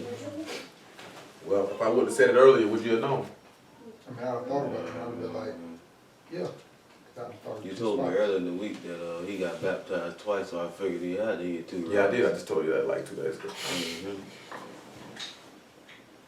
Yeah, I forgot I just told you that 2 days ago. I put it together then. So, yeah, Mashiach did get baptized twice. I'll show you that in a second. He did get baptized twice. 11:1, it was something else I had in my mind I was talking to Little Stan about. I don't even know. If y'all bring it back to mind what it was. We'll see though. He said, there'll come forth a rod out of the stem of Jesse, a branch shall grow out of his roots. The Ruach of Yahuwah shall rest upon him. So let's see what's going to come on him. The Ruach of wisdom and understanding. So he going to have skill, and he going to be able to discern between what's good and what's evil. The spirit, the Ruach of counsel, that means he going to be able to give you a recommended course of action. And might, so he's going to have power, right? And the Ruach of knowledge and of the fear of Yahuwah. And it shall make him of quick understanding in the fear of Yahuwah. And he shall not judge after the sight of his eyes, neither reprove after the hearing of his ears. So you know that we're going to have to show all this, right? Well, let's sit back and show how he has skill to fight and resist his flesh. Let's sit back and look at Luke chapter 9 and about verse 22. To resist the flesh and to die to the flesh is how you're going to be able to be a partaker of the covenant, or to be sealed, or that cross, right? Or that stake, so to speak, right? I'm just making sure now. Those who teach you the word, ain't they going to sit back and they going to show you that? That's where that skill or that wisdom come in. That's what a scribe going to do. A scribe is going to declare you the word. He's going to show you the arm or the strength, which is the first leader, the head person or the highest. A scribe is going to take you to the highest. He says, set your affections on those things that are above or the things that are on high. Well, those who teach the word are going to point you to the things that are Shamahim, not the things that are on the earth. You got to have skill to do that, right? Can't do that, you ain't got no skill. It's going to be impossible. Stop. 9 and 22. Saying, the Son of Man must suffer many things and be rejected of the elders and the chief priests and scribes, and be slain and be raised the third day. And he said to them all, if any man will come after me, let him deny himself and take up his stake daily and follow me. Take up Tahu then, didn't he? This is what he's teaching them. For whosoever will save his life shall lose it, but whosoever will lose his life for my sake, the same shall save it. So you're going to have to perish. So the first thing somebody who's a teacher of the word, 2 Corinthians 5 and 10, they're going to teach you to die. You know how they're going to teach you to die? Because that means they're going to teach you to be skillful in war to resist your flesh. As we already referenced 1 Peter chapter 4. He that suffered in the flesh ceased from sin. The same way Mashiach suffered in the flesh to stop sin. We have to turn around and follow that same thing. Not that we destroyed sin, but that we would destroy sin in our own mortal body. The same thing we done looked at in Romans chapter 6 every time we talk about getting immersed. It's destroying sin in your mortal body. Somebody who's going to teach the word, they're going to show you the way to destroy sin in your mortal body. And that's by leaning to God's will and not your own will. By laying the word up in your heart. Ooh, that thing dropped down mighty fast. 2 Corinthians 5 and 10, that's what I asked for.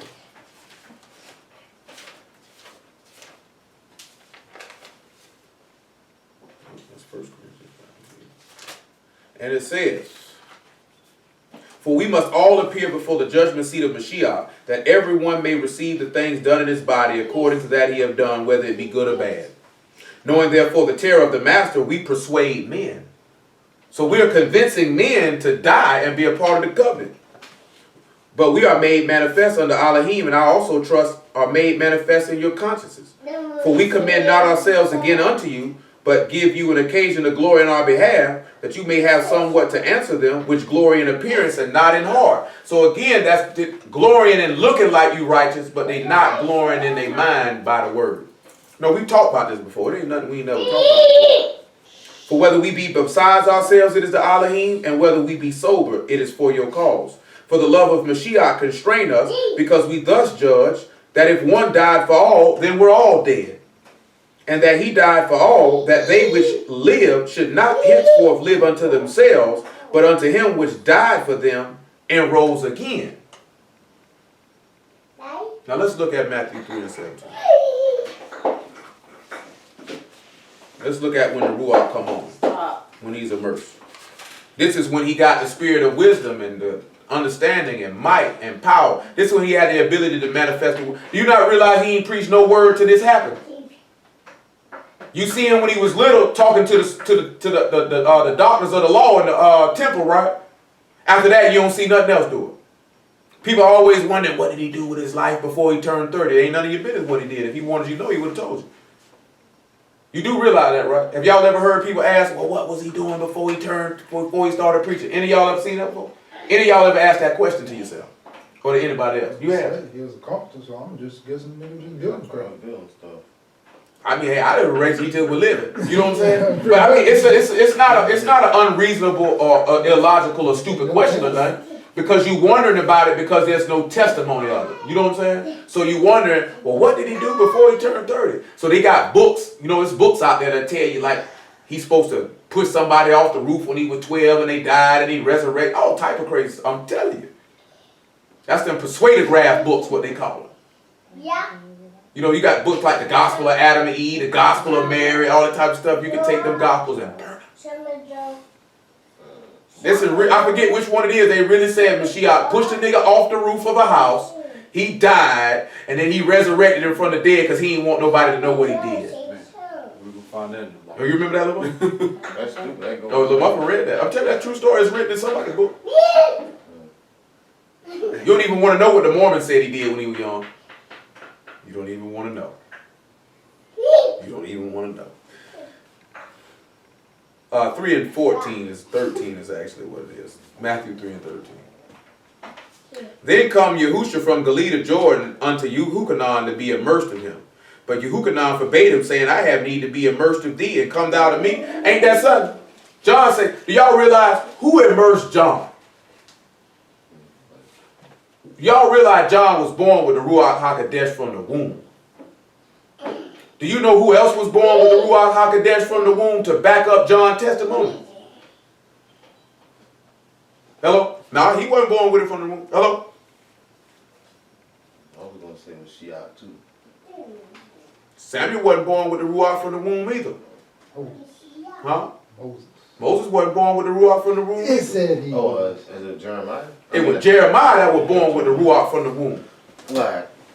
He said, before I formed you in the belly, I knew thee and ordained you to be a prophet unto the nation. Before John the Baptist was born, he said he formed him and he said he would be a prophet to the people, didn't he? So when you see John the Baptist being born with the Ruach in the womb, it's got to be somebody back that up. Because Moses was born, he said he was a proper child, they put him in a basket. He never said he was born with the Ruach. Samuel was a baby given to somebody whose mother, Hannah, his mother, was barren. You know what I'm talking about? Didn't say the Ruach. He didn't say he was born with it. But for Jeremiah in the 1st chapter, he said, before I knew thee, before I formed thee in the belly, I knew thee and ordained thee and sanctified thee to be a prophet unto the nations. He told that to Zacharias. Told that to his daddy. Say, boy, he going to be for the rise and fall of many in Yasharal. He going to be born with the Ruach from the womb, and he going to testify he going to come in the spirit and power of Elijah. That's what I think about Elijah when Jeremiah came up. Yeah, because Elijah wasn't, they don't state but nothing about Elijah's birth. It ain't even much about Elijah in the book, be honest. He's a major prophet with small minimal amount of work that's written of. Because the work that he did was so mighty. You know what I'm saying? So when you sit back and look at it, right, because the reason the question was asked is, will Yah put his spirit on somebody without being immersed? And there are instances of him doing that, but it's putting the spirit on them for them to preach. You know what I'm talking about? Good, huh? You know what I'm saying? Because you can't preach without him. You can, but it's going to be an epic fail. You know what I'm telling you? It's going to be an epic fail. It says, and Yahusha answered him, said unto him, suffer it be so now, for thus it become us to fulfill all righteousness. Now I'm going to ask everybody just for knowing the law. I'm a narrator. Did anybody know why Hamashiach say, fulfill all right? Now what tribe is John the Baptist from?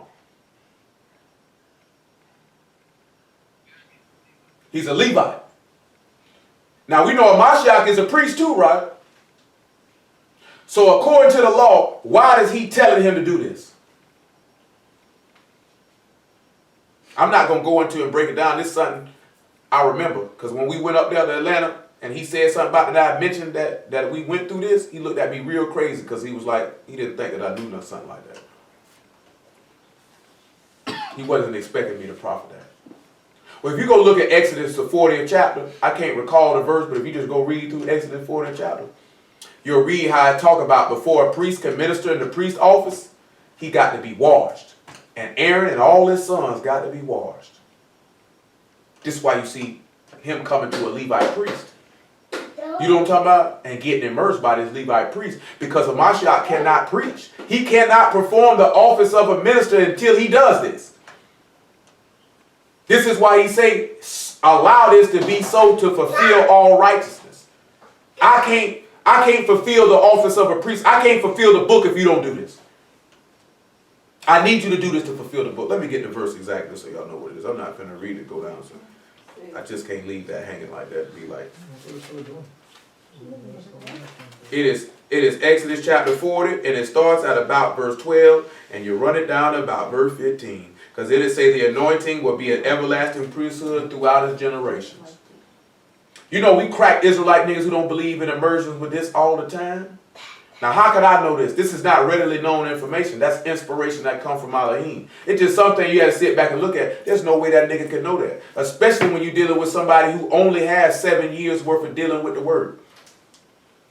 There's no way in the world I should know any of the things that I know relative to the amount of time that I've been dealing with the word. Yeah, what? Because I've run across dudes who've been doing this 3 and 4 times longer than me. And they are utterly stupid. You know what I'm saying? That no bragging or no boasting, that we could literally run circles around him. I'll give you an example. He know the dude. We was out to eat with him about a month or so ago. Man got 25 years in the word, but he asked about something in Judges 14 and 14 that we done been through. About out of the eater kind of come forth meat. And remember, we ended up dealing with that because you asked about it.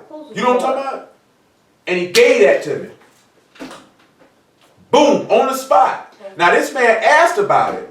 And he had no idea. And he read the word, he studied the word, and he said he believed in Mashiach. He had no idea what it was talking about. And then when we went through to talking to him about what it was talking about, he looked at me like I was stupid. Because he couldn't believe it. And I could look him in his eyes and see he has rejected that. Because that doesn't make sense to him. But he been doing, why he don't know it? What makes me better than him? What makes me better than this man over here, this man over here? What make me better than them? Absolutely nothing. You know what I'm saying? Y'all choose to give the word to who he choose to give it to. One thing Paul said, he said a steward got to be found faithful. So he's not just going to give that to anybody.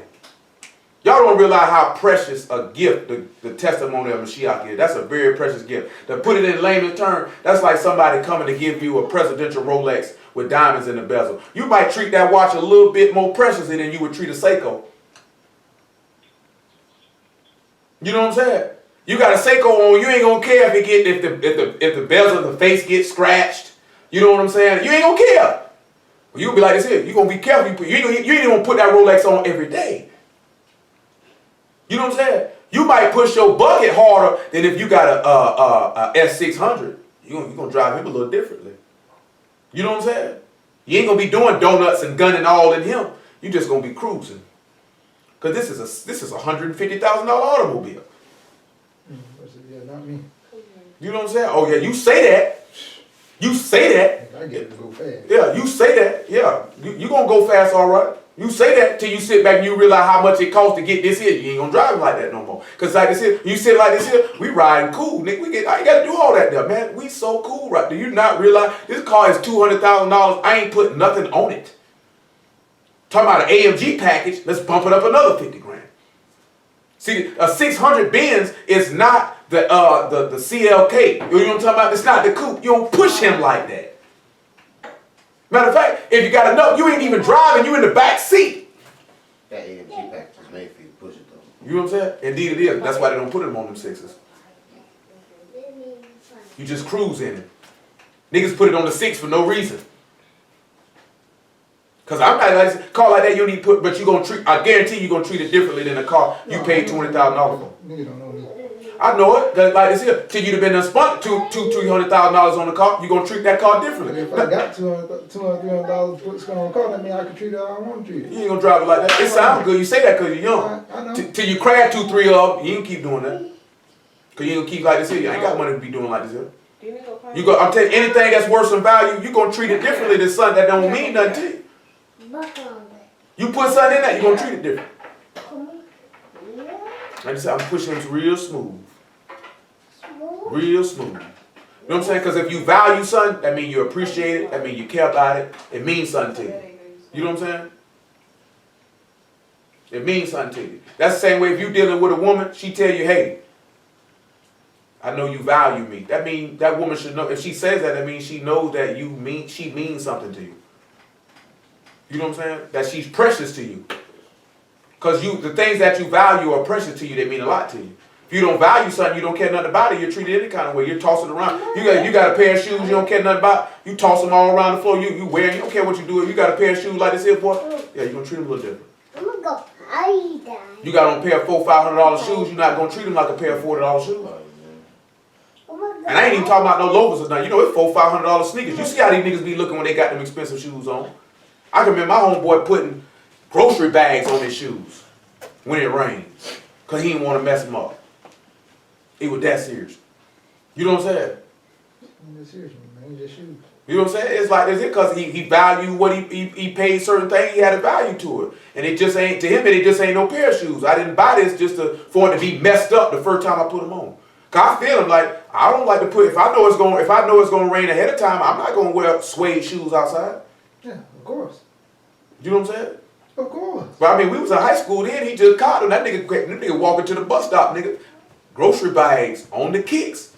That's your fault. You know what I'm saying? They ain't getting messed up. Oh yeah, verse 16, because we got to get rid of stuff. And Yahushua, when he was immersed, went up straightway out of the water, and lo, the Shamahim was opened unto him, and he saw the Ruach of Elohim descending like a dove and lighting upon him. Now we looked at it when he showed wisdom. Let's look back and look at it and show understanding and discern between good and evil. I want to say Luke chapter 11. Let's see if it's Luke chapter 11. No, it ain't Luke 11. Luke 13 is what I want. 13 and 10. Sit back and look at how he showed the difference between good and evil. Look how he showed these people understanding. I ain't even going to be able to get to the household and to the family and the hook and all this here this evening. Because I ain't spend too much time talking about them letters. Didn't really get around into that. I got something in depth, like I said, man. Corey gonna drop the word whatever words he got, and then I'm going straight in, because I'm dealing with them burdens of Mashiach tomorrow. So just gonna be ready for that.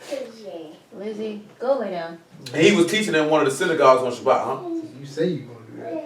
Oh no, that one they're ready. It's gonna be something totally different. Watch out, Oh no, it gonna be nothing different. Totally different. It says, and he was teaching in one of the synagogues on Shabbat. Just cause you said you gonna do it today, you ain't gonna do it. Watch. No, I was gonna do it last week. The only reason why I didn't do it sit down somewhere, boy. The only reason why I didn't do it last week because we had to cut short. Because of the immersion. That's the only reason, because I would have did it last week. Did you call that short last week though? Yeah, it was only 2 hours.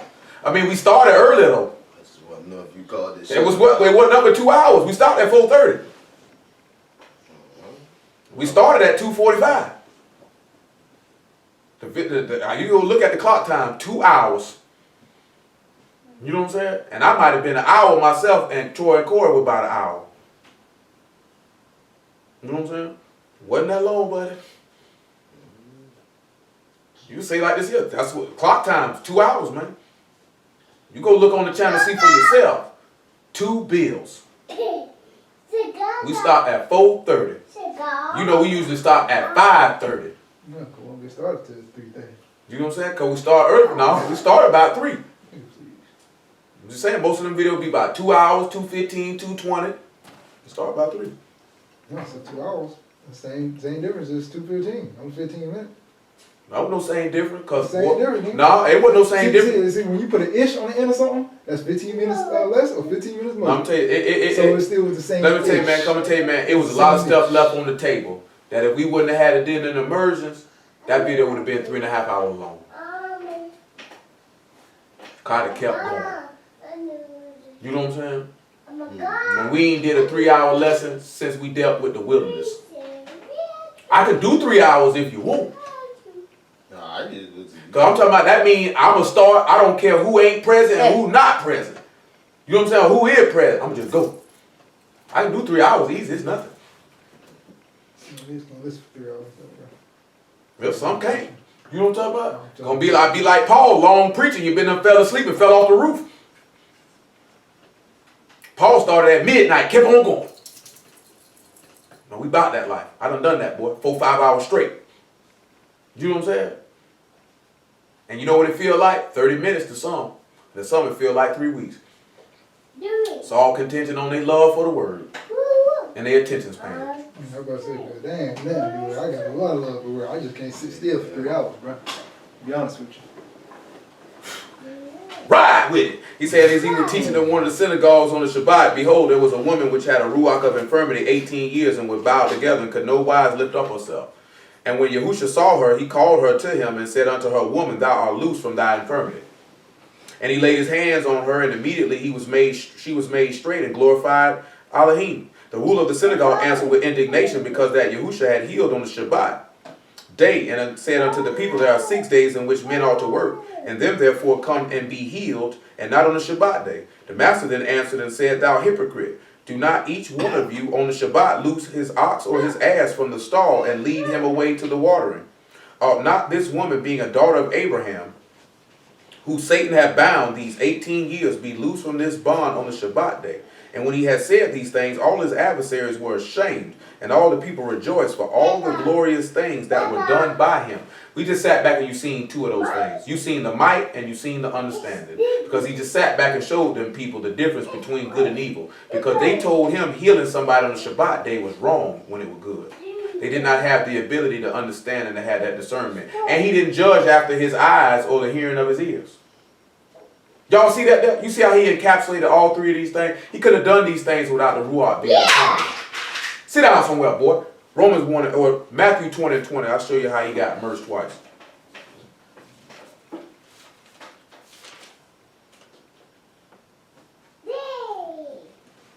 He got immersed one time by John the Baptist. He got immersed the second time by the furnace of affliction or by the fire.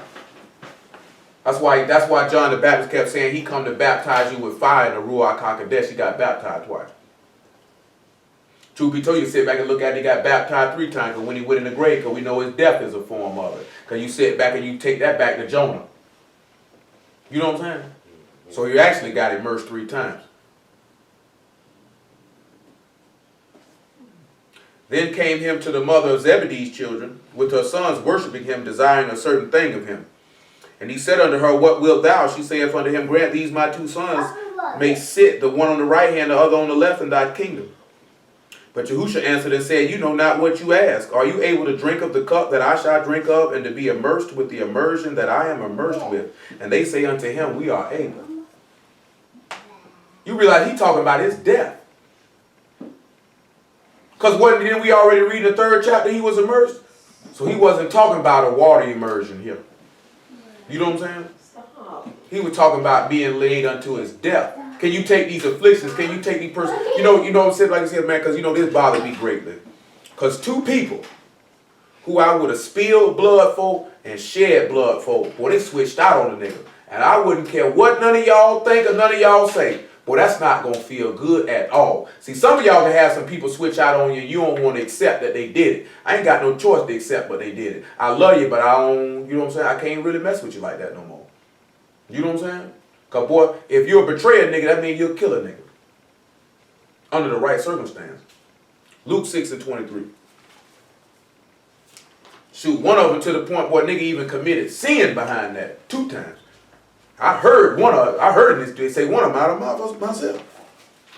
Say.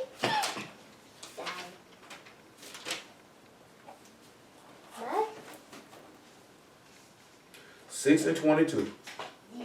Baruch are ye when men shall hate you, and when they shall separate you from their company, and shall reproach you, and cast your name evil, for the Son of Man's sake. Rejoice in that day, and leap for joy, for behold, your reward is great in Shamahim, for in like manner did their fathers unto the prophets. You know, it's going to happen. But I'm going to sit back and tell you, we flesh and blood. Ain't nothing going to feel good about that.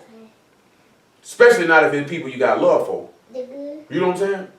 A lot of y'all ain't had nobody you had love for switch out on you behind the word, boy. You know what I'm saying? Some stuff you be like, you wouldn't even expect that to happen. Well, what we got to go at? We're just, man, that's what it is. About 11:15. Going this man. I can weave that in with what we dealing with tomorrow. But praise ye y'all for Yahushua HaMashiach and the word.